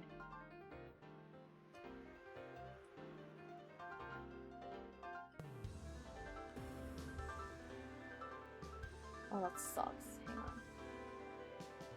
That sucks!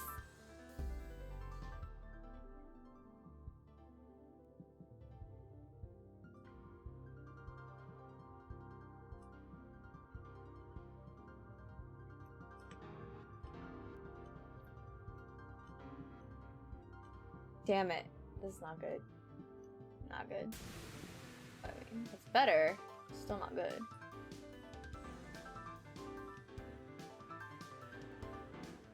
No! Damn it. It's okay. Stream yesterday was fun as I had both yours and Yawns on both at the same time. Audio playing at the same time.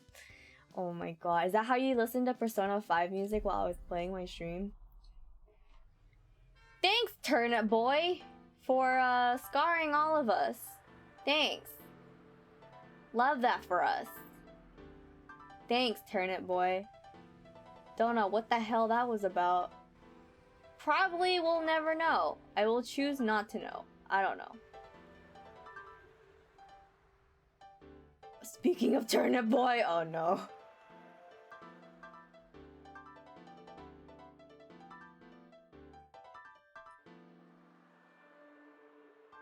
Is it how tall he is? Is that the fun fact for tonight? How tall he is? Bro, I'm not ready. What the fuck?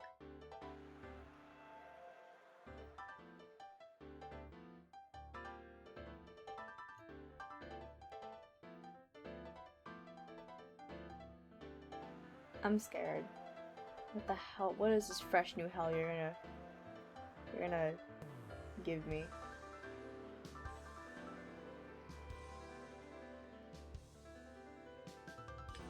Fuck.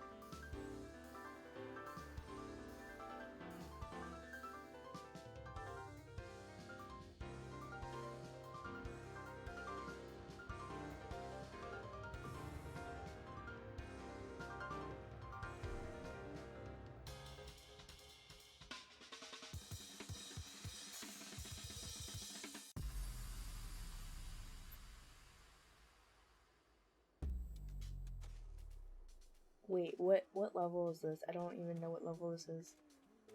Oh, is this the sand one?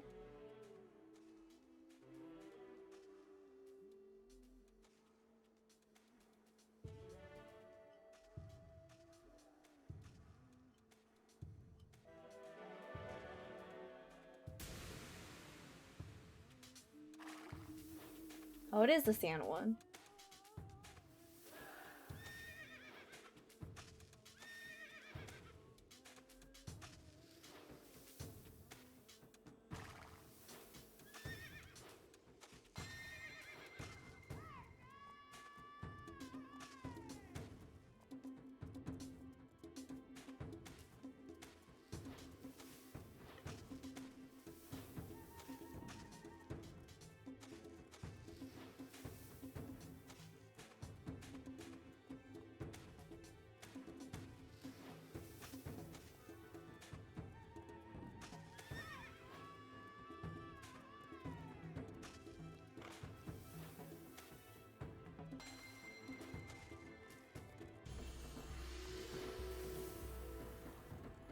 Oh my god, please.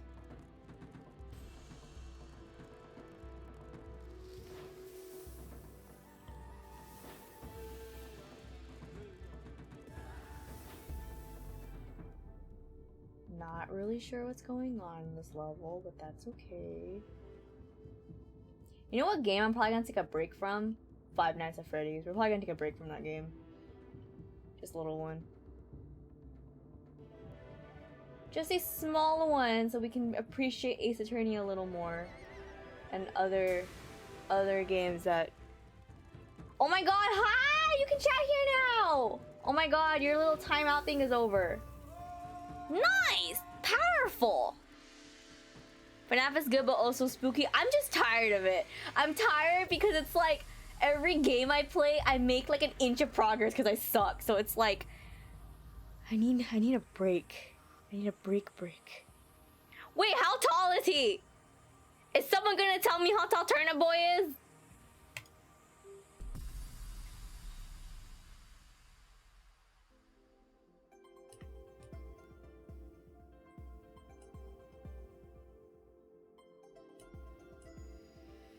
Yeah, we're probably gonna take a break from FNAF, just a little one. I will say, the FNAF fandom really helping me out with the following.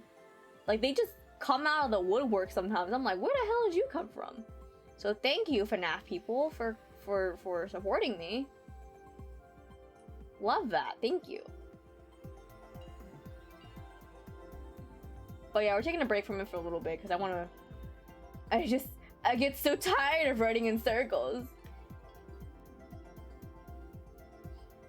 Maybe I'll start playing it at night. Because I can handle it now. But I don't know, those endos be like scary as fuck, so I don't know. This is not good. This is not good. No, it's good. No, it's good. Could be better. Oh, actually, this is one. Yeah. Yeah.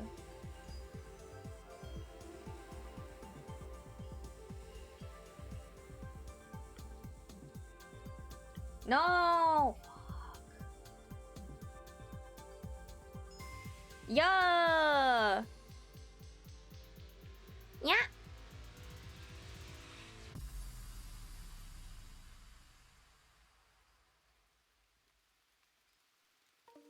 Oh my god, you sent it in the cord? Oh my god, okay.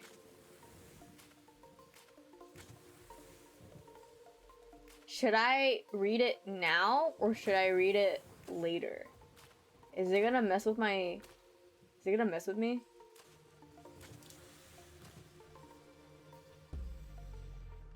Is it like...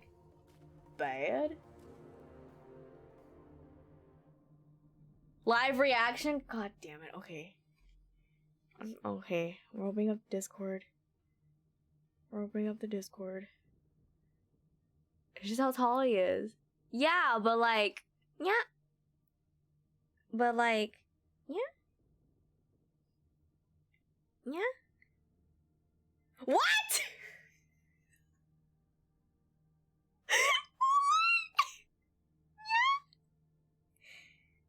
Yeah?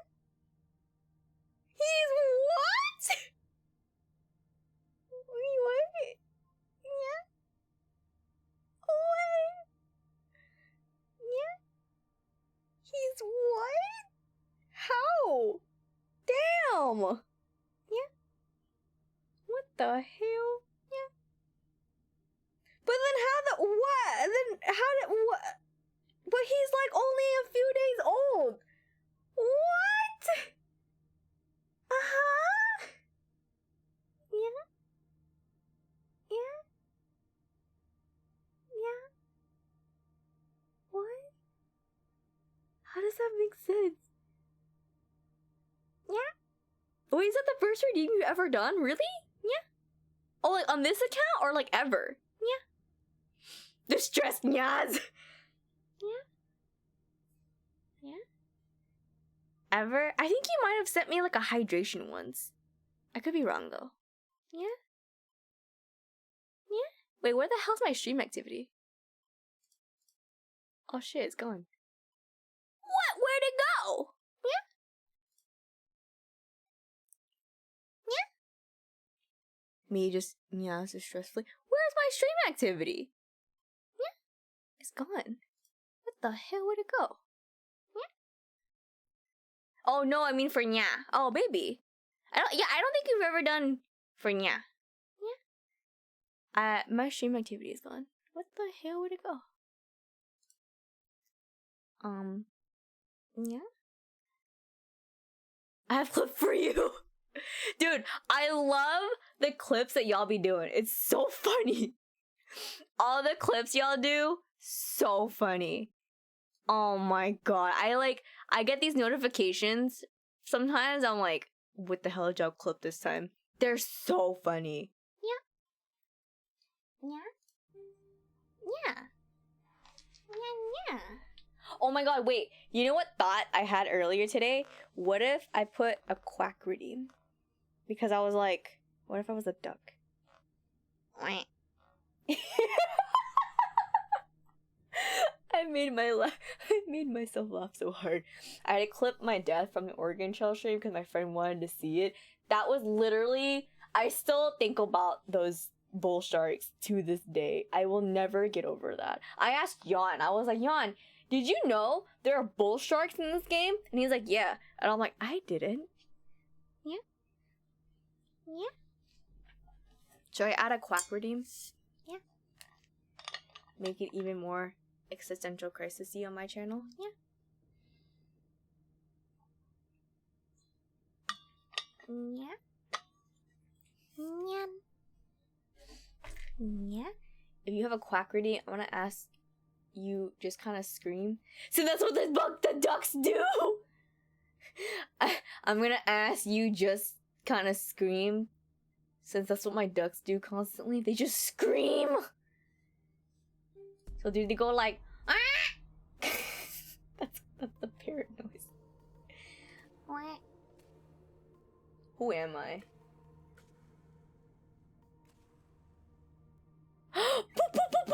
Hi!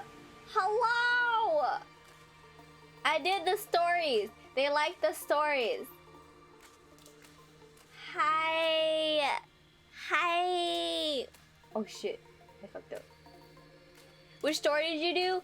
I did the story where it was Allison getting Eden's file, and then it's the story when Allison gets Claire's file, and the story where Eden wins a spar and he wants a kissy, and then what else did I do? Is that it? Oh, and then I did a Leah and Aito story. So I did a lot of stories. And then I started talking about my OCs for a bit, because they wanted me to.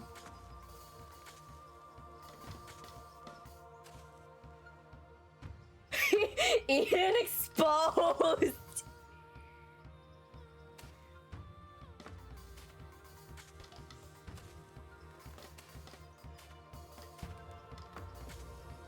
Mars, I think we're gonna add a OC channel in the server. So...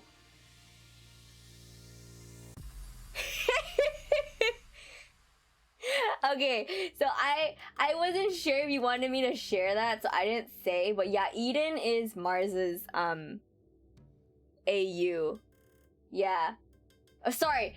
Eden is Mars's OC, not AU. My bad. Yeah. So I didn't want to like say that if you were gonna say it, so I just let you say it. Yeah.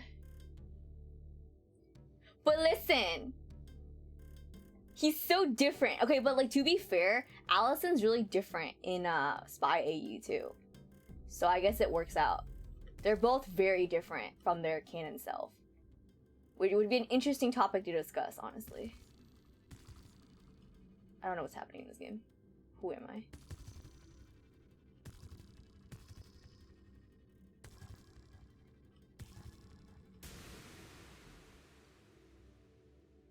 Did I show art? I did not show art. Do you want to show art?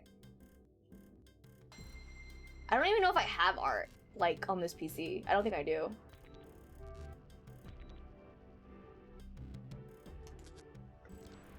Wait, what art? Wait. I mean, wait. Yeah. Yeah, I did not show art. You can show them art in the server. Yeah. You can show them the art and wait. Wah. You can make an art channel and share it. Can you make an art channel? I'm dumb, I didn't make an art channel. Wait, do I have an art channel? No, right?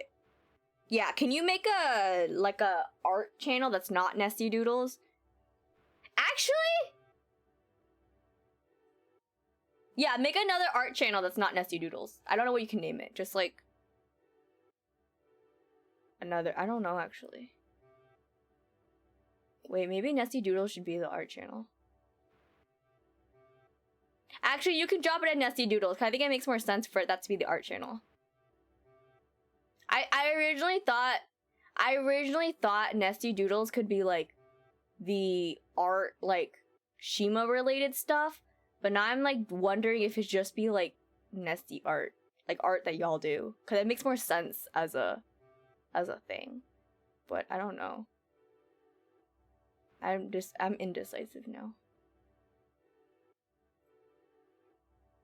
Because originally it was like the same tag as my Twitter tag. So I was like, oh, these can just be like art stuff. I'm confused now. I don't know. I'm so indecisive.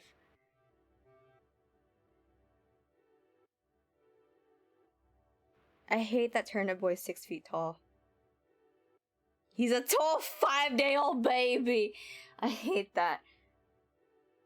Go ahead and make another channel, actually. I don't know what we're gonna call it yet, but we can just call it art for now.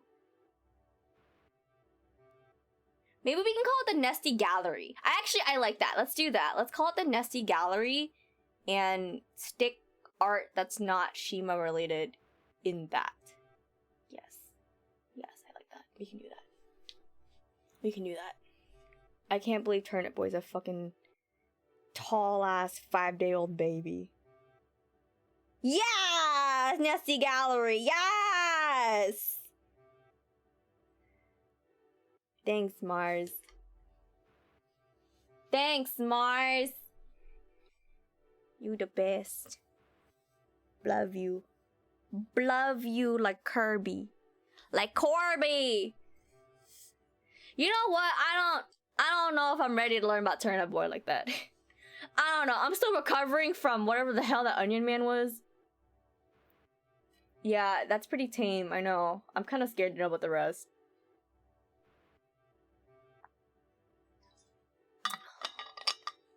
Mars, I miss having you in chat.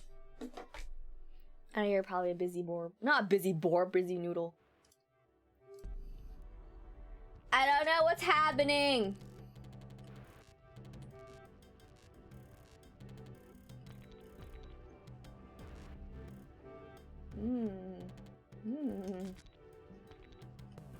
Oh, sweet.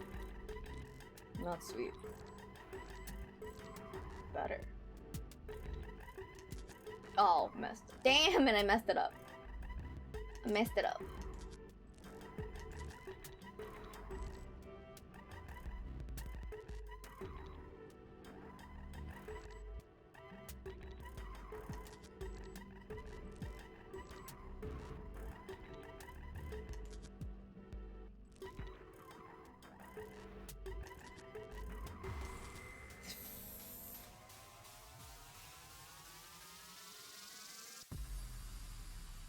Wait. I gotta open the chat. This is too good. Hang on.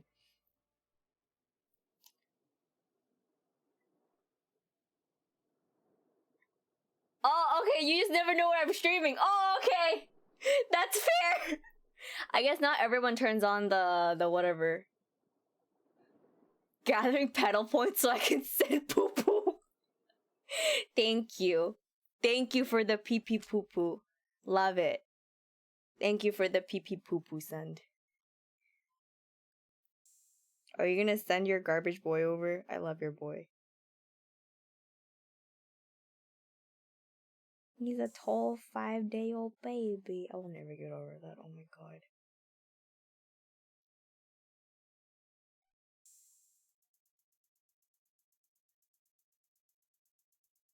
Sorry, I'm dizzy. Sorry, I got distracted.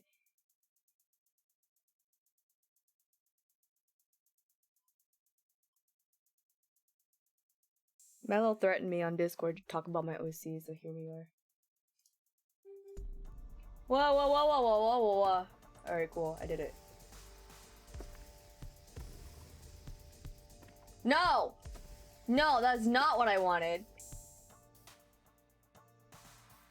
Okay, well.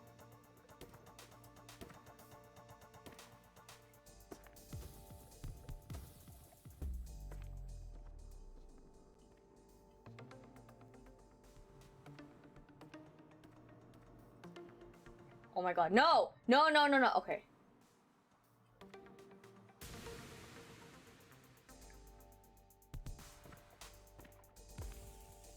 Isn't Edom a good-looking boy? That's Allison's boo.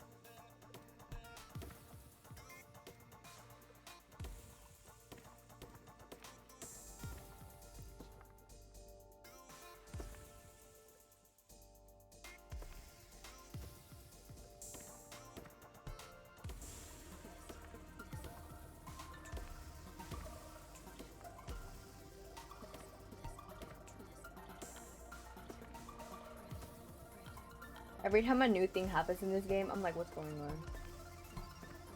If I think too hard in this game, I actually do way worse than when I actually don't think. Eden's a good-looking boy. That's Allison's boo.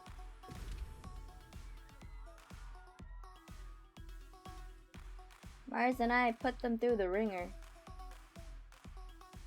But they're still here. So it's meant to be.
no.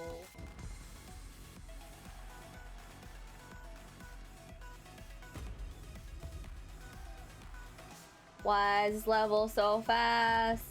I didn't ask for this.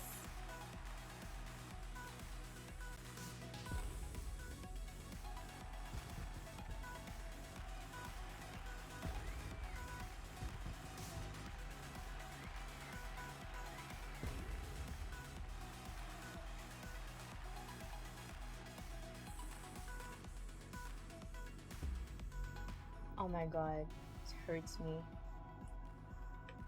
No, that's not what I wanted. Please. Please.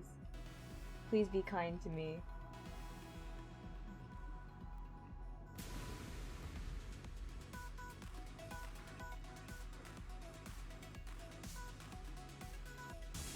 Oh, thank God. Okay.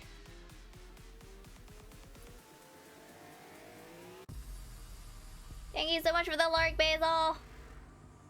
Hang on, what the hell is happening with the mouse? What is going on? I don't know what's happening. Are you faint? Are you okay?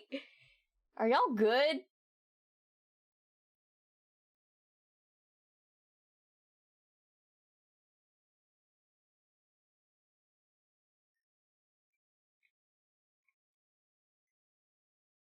Wait, you need ref for Ali? Oh my god, I have no refs. Shima hand over the refs? I have no refs for Ali. Oh my god. I do have refs. But they're like... I will share the refs. God. Yeah, I don't even have refs for Ali because I'm like, dude, I don't know how to describe what my girl looks like, but I can show you something. Oh my god, look at your fucking doodles. Oh my god, look at your doodles. Ayo? Ah! Ah! Art of stupid OC, man, that shit with Shima's OC. Yeah, like, dude, our OCs have been together for like 2 million years at this point. I love them, they're so stupid. Ace, you're just running back and forth! I don't have any official refs, but I can show you things that remind me of her. Does that count? Does that count as like refs? Because it's so hard for me to pinpoint like what my girl looks like, because it's like I just love her, but I don't know how to like describe my OCs. But that's true. I do have an Allison Pinterest board, but it's like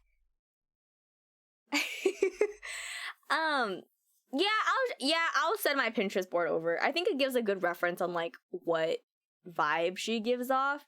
I don't have like a appearance Pinterest board for her though, but I have her aesthetic. We'll talk about it in the OC channel. Yeah. Vibes, baby, yeah. She has good vibes. I have a Leah board too. Oh my god, you get to know Leah more. Y'all get to meet Leah. I love Leah. I'm like, Leah was such an impulsive OC to bring to life, and I have no regrets. Absolutely no regrets. Oh my god, I messed up again, please. Why is this so hard for me?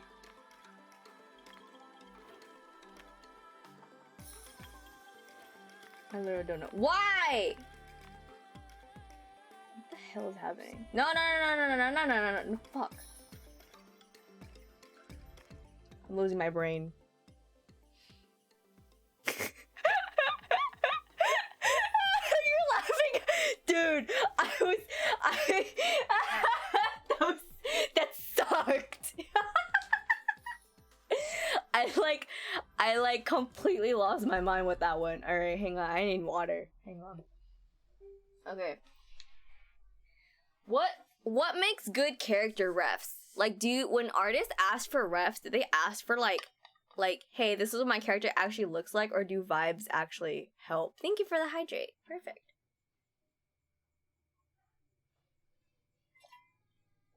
Thank you.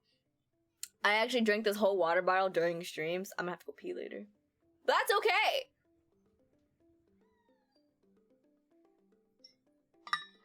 That's true. Depends on the artist and the quest. That's true.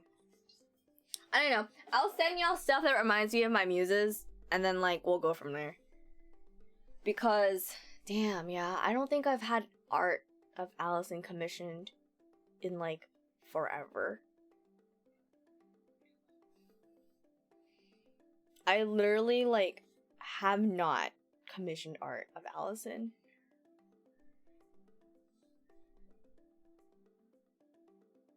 Ace, you're so chaotic right now. What is happening?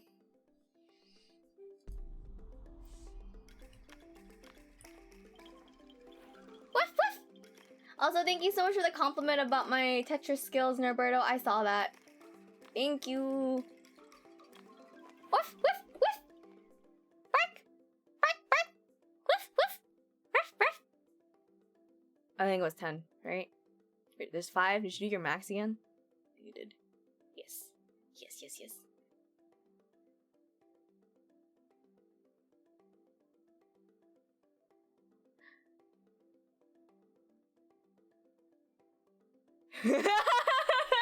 Okay, but like also Noberto's nice to me, so I can't tell. I think it just so happened to be when I was losing that Noberto happened to what's it called? To send that message. I don't know though. Wait, what's the Shima forgetting how to bark? Which one's that one? I have a forget how to bark?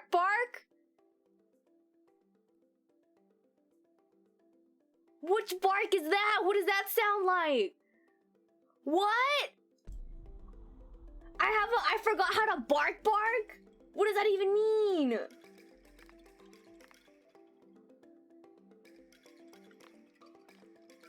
What does that mean? Chirp. I'm gonna add a quack redeem, Mars. I'm gonna add a quack redeem, so I'm just gonna quack on Chad now. So now I have more animal noises I can make. Oh my god, now I wanna know what the bark sounds like when I forget how to bark.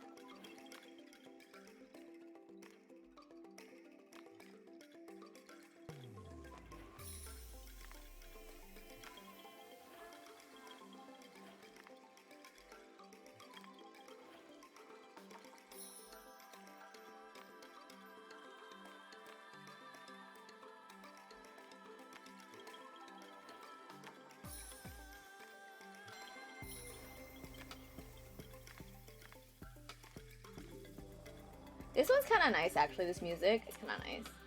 It's nice when you're not panicking.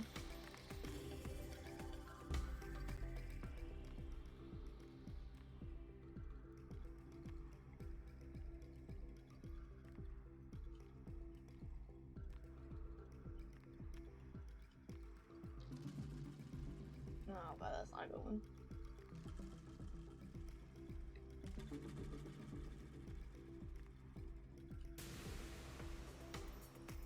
It's Z! Hi, Z! Hi, Z! Hello! We're playing Tetris now because I ran out of stories to read. But now we're just screaming about our OCs, so I guess that counts too, huh?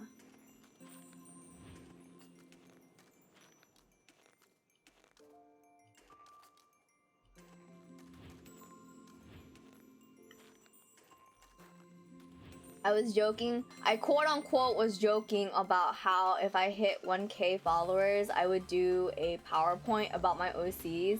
But now it's not a joke, and now we're just talking about my OCs. So now I'm like, well, damn, what am I gonna make a PowerPoint?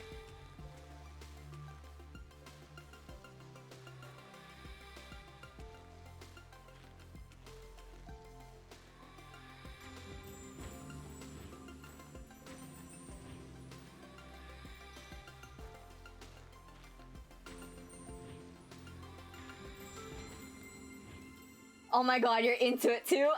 My OCs? Yeah, okay, so the stories that I read earlier, they were all pieces that I personally wrote. So they involved a lot of my OCs. And so as like context and stuff, I would like talk a little bit about my OCs. And right now we're talking about Mars's OC, which is who is shipped with my OC. So it's kind of like you get one, you get two, you know, that kind of thing. So I think everyone's screaming in the Discord about Mars's OC. And now Q demands that I share about my OC as well. Package deal, exactly. They are a package deal. They're married. They're basically married. Package deal. I love that. Can we lower the point to 220? That's like in 8 people. You really want that PowerPoint, huh?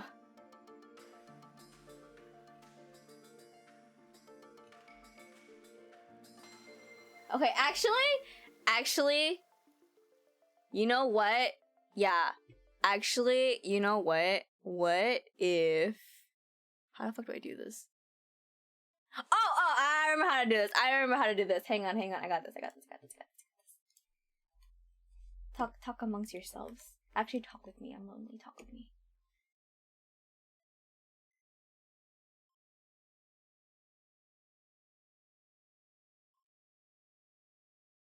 Oh god, I'm in my own chat. God, that's not what I wanted. I have an idea. It's been a while since I did this. I have an idea. I think even before that. I think we met 2015, 2016. I actually think it was like before because I took a hiatus in 2018. So I was like offline for like a year because of school. So I'm pretty sure we met even before that. Do I have your... Yes, I do. I have all of it still. Do you remember what they were called? Because I can DM you. But I have all of them still, yeah.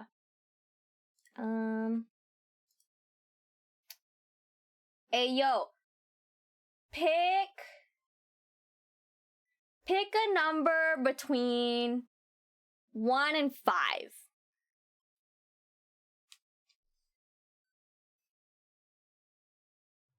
Pick a number...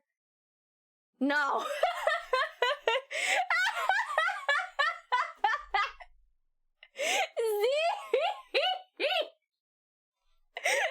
You're so ready. Z, please. Between 1 to 5. Yeah.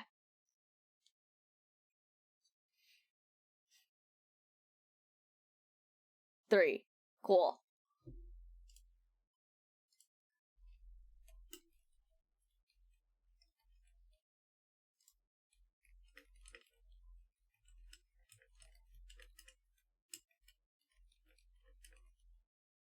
Used to pick a number, I didn't hear the rest. I know! Z was like, hey, yo, I got you! I literally love that. Z was so ready, and honestly, I cannot complain. Could not complain. Alright, is this it? Do I do this? Yeah. Alright, check your channel points. JK, check your channel points now. JK, sorry. Okay, well, you guys do that. I will go message Mars real quick. Wherever they may be. Where's your thingy? Who are you? What's your name? Where are you? This one.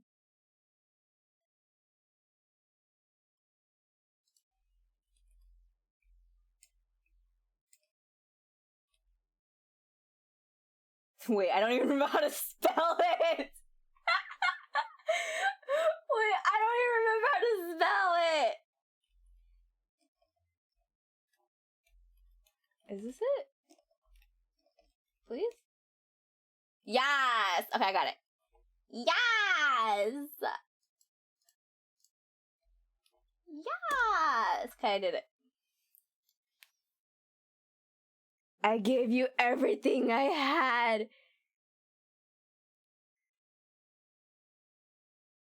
Oh my god, Q! You have so many points!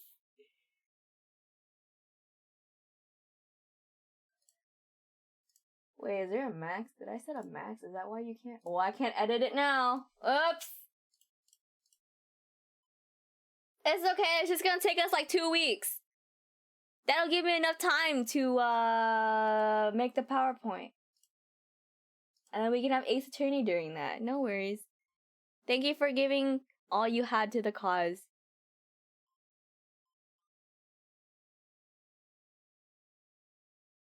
Every single Shima donate the max. Yeah, it says 30k. I think there was like a limit to like, what's it called? Like how many points you can do a day. Actually, I think that's a Twitch thing. I think that's a Twitch thing that I can't change. Yeah.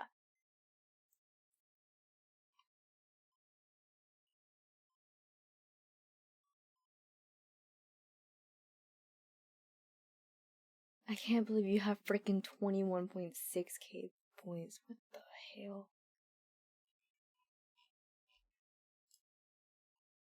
I feel like donating points is more tangible than followers, because those are kind of like hit or miss. You should be able to do. Can't you do it on the channel a point deem thing?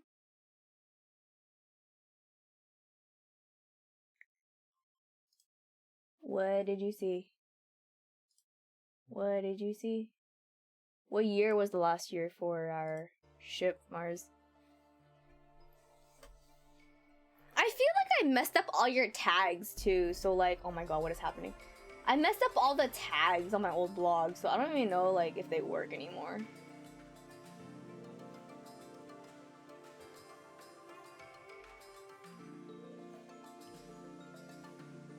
This one's so pretty, please. This one's so pretty.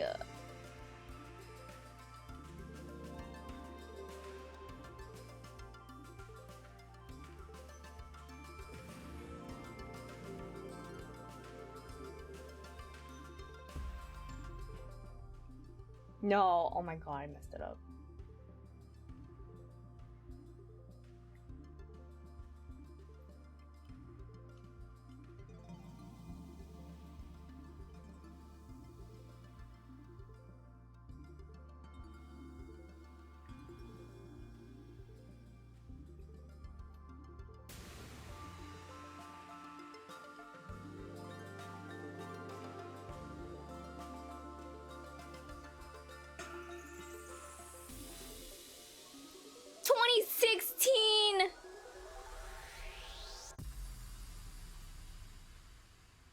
Yeah, I think 2016 sounds about right, because I remember like where like the roughly the time period, like where I was in school. Then man, like what year I was in school when I first met you. I kind of remember. I just knew it wasn't 2018, 2017 because I took a long break during those years. Those years were rough for me. This level is so good, please.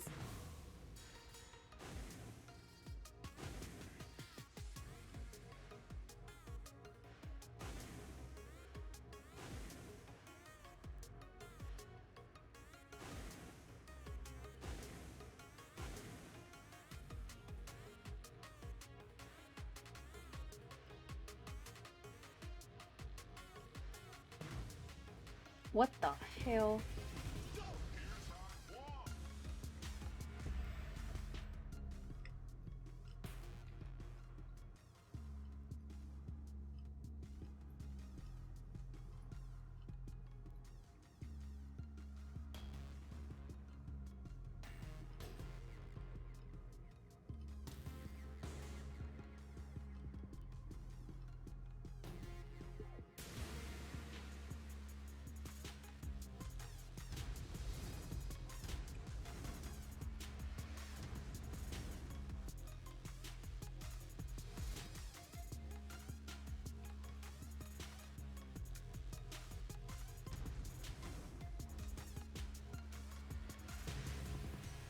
Ooh, nice. Damn! You were a baby! Honestly, I feel like I've been on Tumblr for like half my life. And now I'm like, well shit, what do I do now? Now I'm on Twitter. And I'm like, I don't know if that's any better. I really don't think it is. I miss being on Tumblr though. I haven't had time to.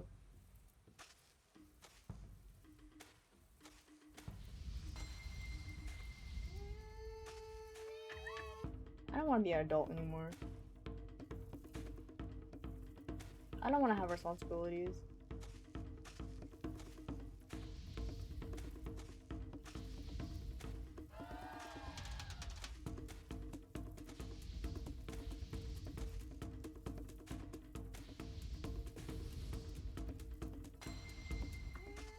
Oh god, it's getting faster.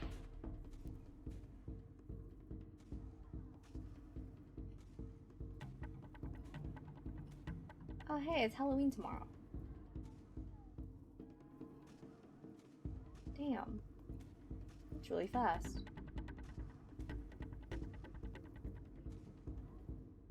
No.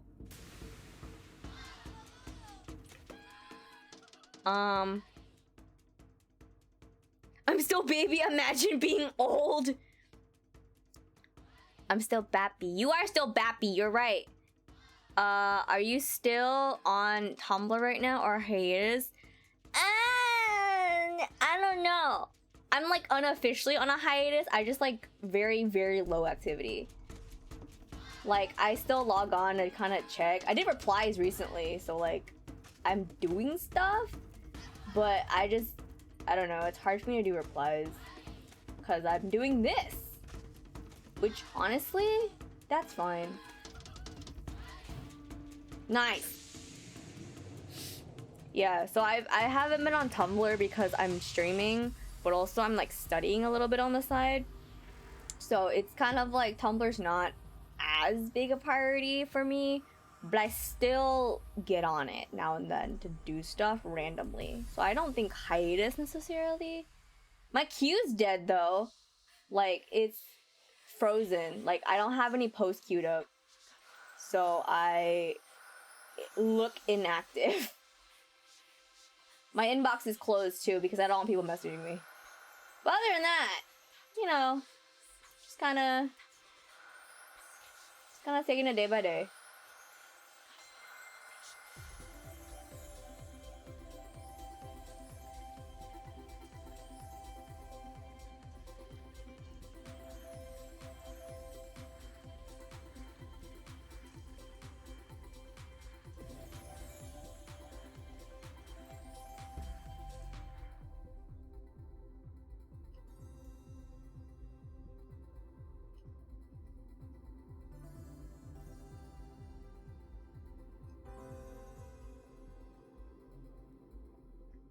Oh man, I totally messed that up, damn it.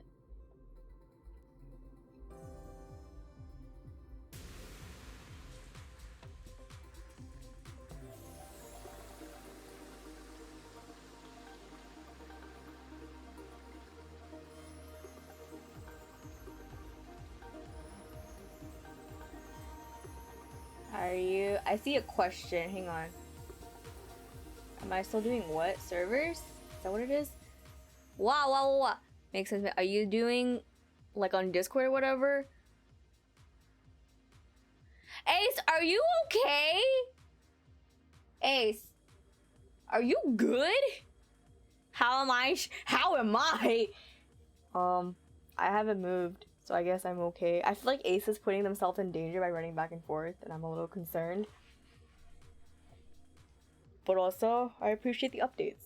Am I still RPing then? I'm good. Just costume testing in the dark? That's not good. But I mean, I guess that's valid. Because you gotta be walking in the dark tomorrow. LMAO.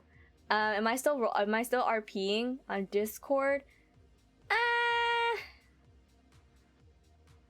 I'm gonna say no. Not because I quit, but because I'm waiting on replies or I keep forgetting I have replies. But also, RPing on Discord I'm so bad at it because I will forget. I will just not respond. So I kind of like, I'm really hesitant to start stuff on Discord because I will forget. Like me and Pingu, we got stuff from like last year that I haven't replied to because I forget about it. We both forget about it. So I'm either waiting for people or I like don't respond to it and no one ever tells me to respond to it. So it's just kind of dead. So yeah. So I miss it though. Like a lot of my old roleplay partners, like I miss them. So if we like started RPing on Discord again, hell yeah, I would. But I don't know where the hell they are. I don't know what half of them are. They're just kind of like doing their own thing. So it's like kind of like that. I think I like Tumblr just because I get to keep track of everything because I use the Dart Tracker. So it's like way easier for me to like keep track of stuff than if I were to do Discord.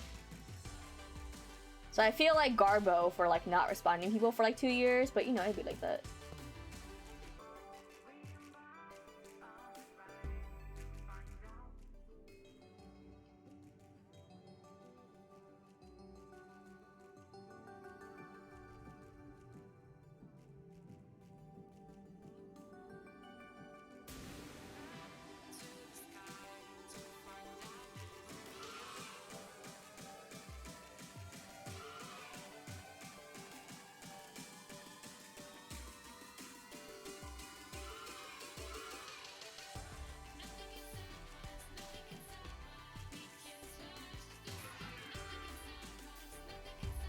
Nice! Yeah. So, I do talk to a lot of my RP partners though online on Discord still, so we still talk, we still plot. I actually kind of think I like plotting a lot more than role-playing sometimes. Because it's like short, quick. You still get a development, you still get to scream at each other. But like sometimes plotting with people is like pulling teeth. It's so hard. It's so difficult because they don't want to do it. They just don't respond to you.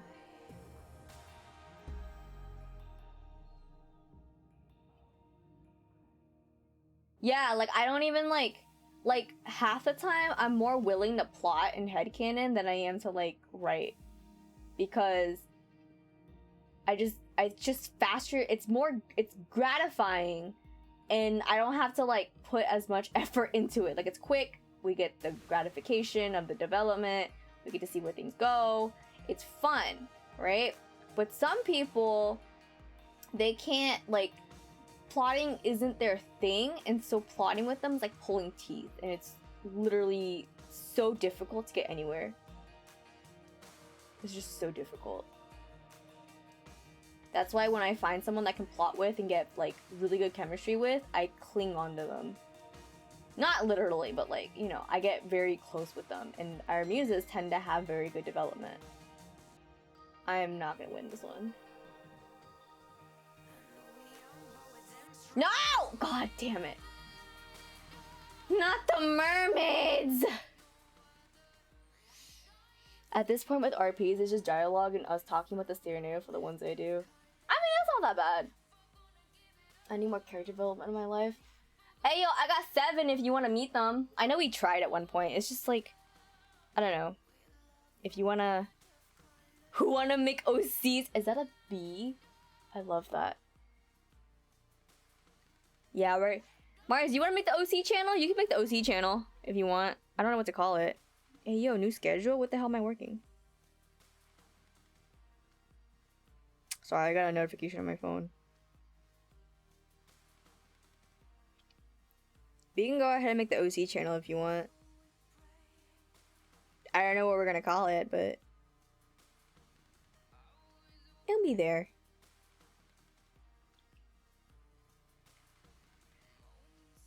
What sort of channel would it be? Fuck.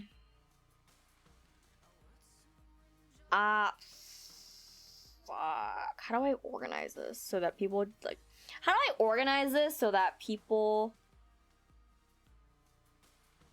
don't like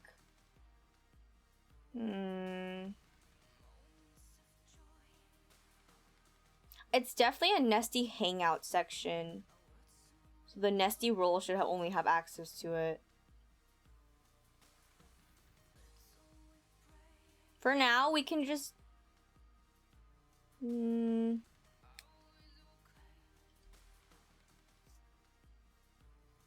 just like nesty OC. Or like OC banter or something like that, just for now. But definitely only a nesty role. I can't believe the mermaids got me. The gradual transition of the Shima disc to streamer to RP Discord.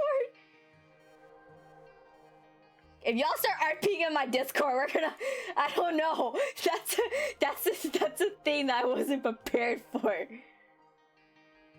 Y'all can make your own RP Discords. I'm telling you, we literally all have the same brain cell. We are all the same person.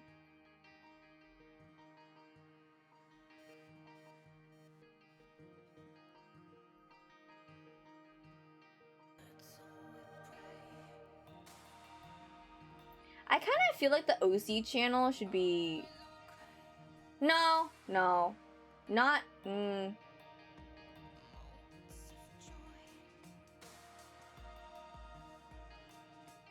No, it's okay. It can just be like OC Brain Rot channel or something like that.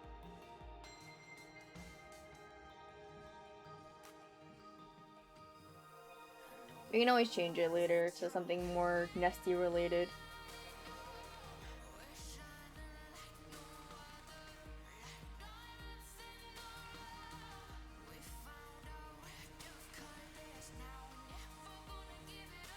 I just remembered I have cold brew in the fridge that I need to drain. I gotta do that before bed.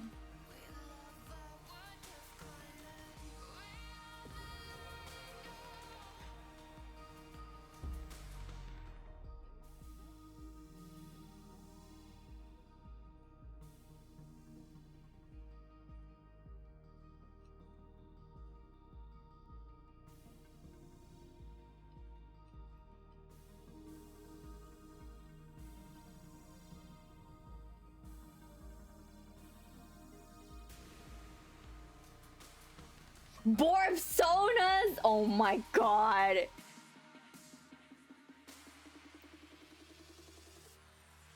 Wait. I missed something.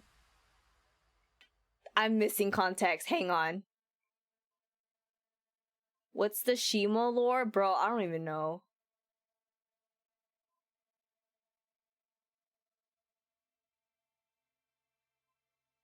Nesty sonas.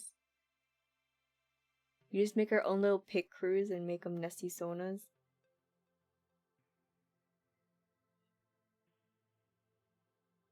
Lore? I don't even know. Actually, I kinda know my lore because it's tied with Yon's lore. But like, my permanent Shima lore, I don't know. That's something that I have been thinking about, but I don't know how to write it out yet. So once I figure that out, I'll make another PowerPoint for that too.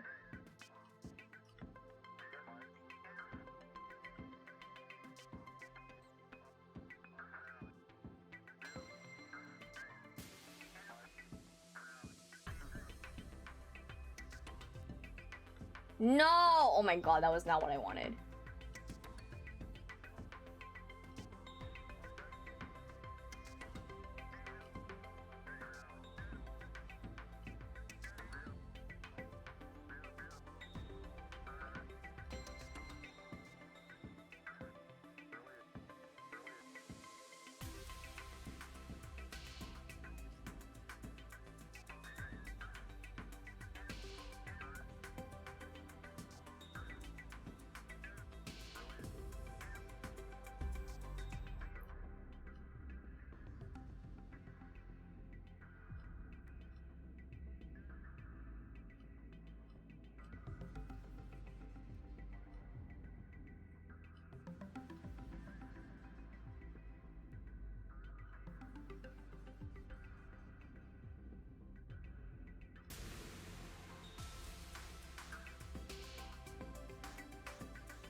Nice. Me looking at the back. Me looking at the back of a package. Oh, there's lore. Oh my god.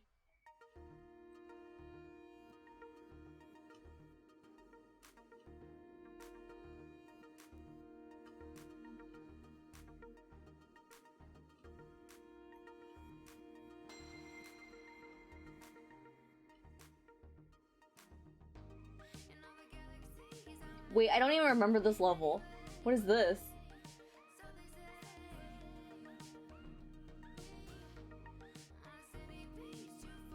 I don't even... What?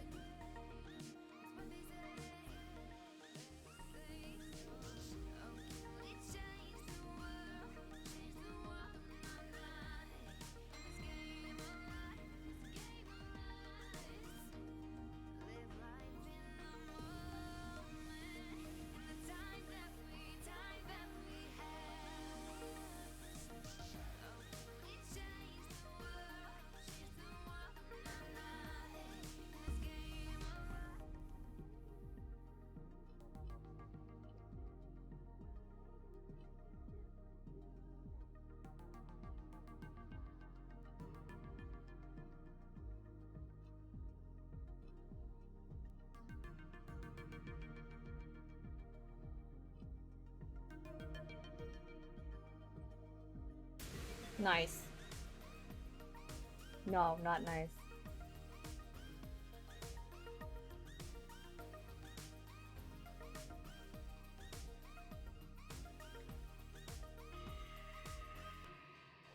I mean, in the grand scheme of things, OCs are just like D&D characters, right?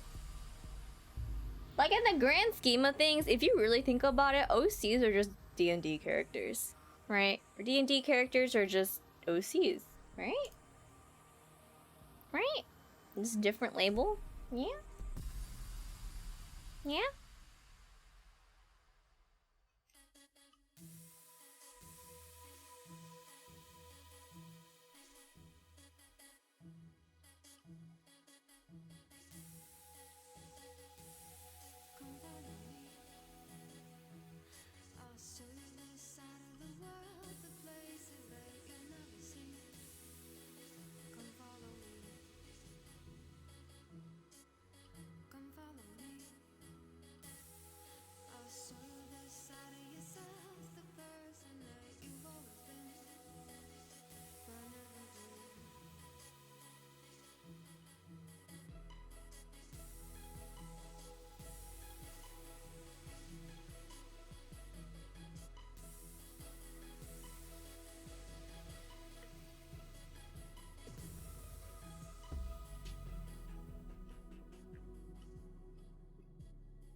I picked the beginner route.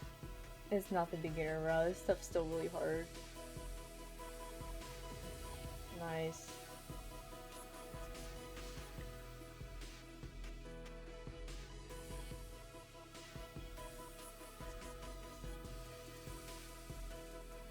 Wait, I have to get 56? No wonder. Oh, I have to get 90. No wonder I was like, this is going for a long time. the last level? I don't even remember if this is the last level.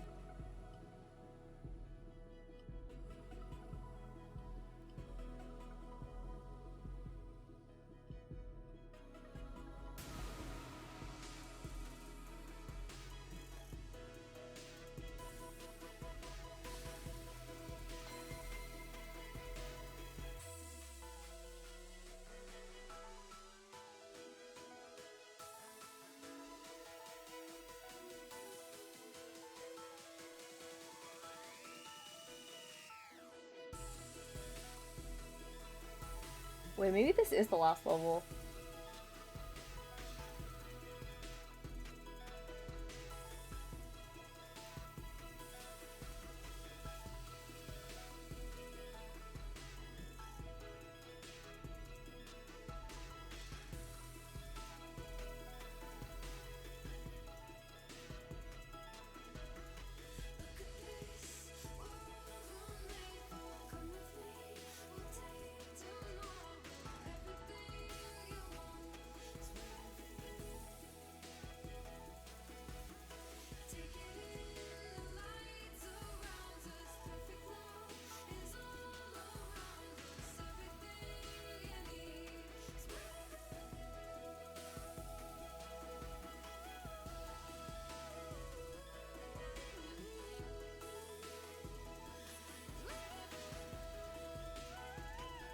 Oh no.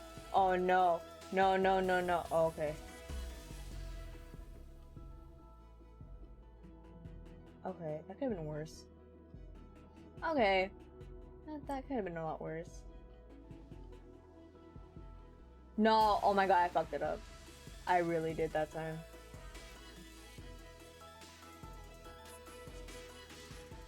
No! Oh my god, I was only 6 lines away! D&D characters have too many elements for RNG for me, while OCs have way more controls as long as my partner and I agree on things. But IDK, I don't play much D&D because I tried it and didn't like it that much because of that. Yeah! So, I think what I was trying to say was, like, the character creation portion of it is a lot like having an OC and then having, like, a D&D character and then, like, oh, that was the last level. Having a D&D character and having an OC and, like, the creation process of it and, like, the, like, just like planning them and like, you know, whatever, that is very similar to me, which is why I think a lot of role players, they also have D&D characters. But yeah, there's definitely like the act of role playing itself and then like D&D, there definitely is like differences because there's definitely is like RNG aspect in D&D, whereas like role play itself, you can definitely communicate a little more on like what goes on in a plot. Which is why I think collaborative writing is a better term, but you know, whatever. I got hit with 4 ads, but I'm back. Hello, welcome back. I think we might call it for the night. I think this is a good place to stop. I need to go drain my cold brews. I can't stay for too long. Or I'm gonna get too sleepy, and then I won't do anything. Which, honestly, what a mood. I am in costume now. I'm proud of you. It took a lot for you to get there, but I'm proud of you for persevering. If they were D&D characters, all mine would have negative intelligence. Oh my god. Yeah, I don't know. I think I've definitely had people like try to get me to play D&D, but there is an aspect of like I don't want to actually like role play my character that way, if that makes sense. Yeah.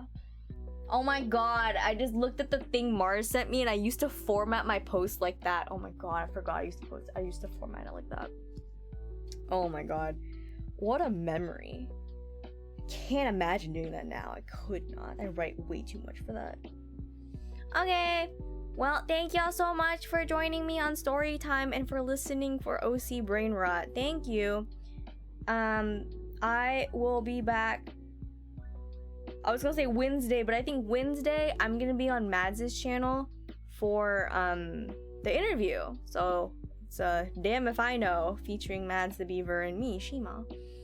Good streams. Thank you so much. Thank you. Everyone have a good night as well. Have a good night. Have a good morning. Have a good afternoon, wherever you might be. Will we get a live notification? No, if it's on Maz's channel. I actually don't know whose channel it's gonna be on. I would imagine it's on Maz's channel, but I can ping y'all. I can ping the live group whenever we go live, and that will... Yes, okay, cool. I'll ping y'all then. Maybe, yeah, I guess like for collaborations, I'll ping using the live channel too, and y'all can drop in if you want us. Yeah, okay. Yeah. I'll ping y'all then if we figure out whose channel it's gonna be on. But it's gonna be on Wednesday. And then Thursday and Friday, it's gonna be, Hey, yo, thank you for donating to the cause, Dazzle. Thank you so much. You're contributing to the OC brain rot. I love that. Wow, what was I gonna say? Thursday, Friday is gonna be more Ace Attorney. Hopefully we'll finish it. And then Saturday we're gonna play Piku Niku. And then if we don't finish Ace Attorney on Thursday, Friday, we'll finish it on Saturday, and then we'll hit Piku Niku. And then Sunday, I'm probably gonna take a break because I have to prepare. Piku Niku, Piku Niku, Piku Niku, Piku Niku, Piku Niku, Piku Niku looks like I saw Yon play Piku Niku back in the day, and it looks like it has the same energy as Turnip Boy, but maybe not as like. Actually, no, it has the same energy as Turnip Boy. So I'm pretty excited about that. But yeah, thank you so much. I will check Discord to see what the hell y'all were talking about, because I feel like a lot has happened. And then I'm gonna go brew my coffee. Yeah. So thank you for all the love and the support. I will see y'all very, very soon. Bye.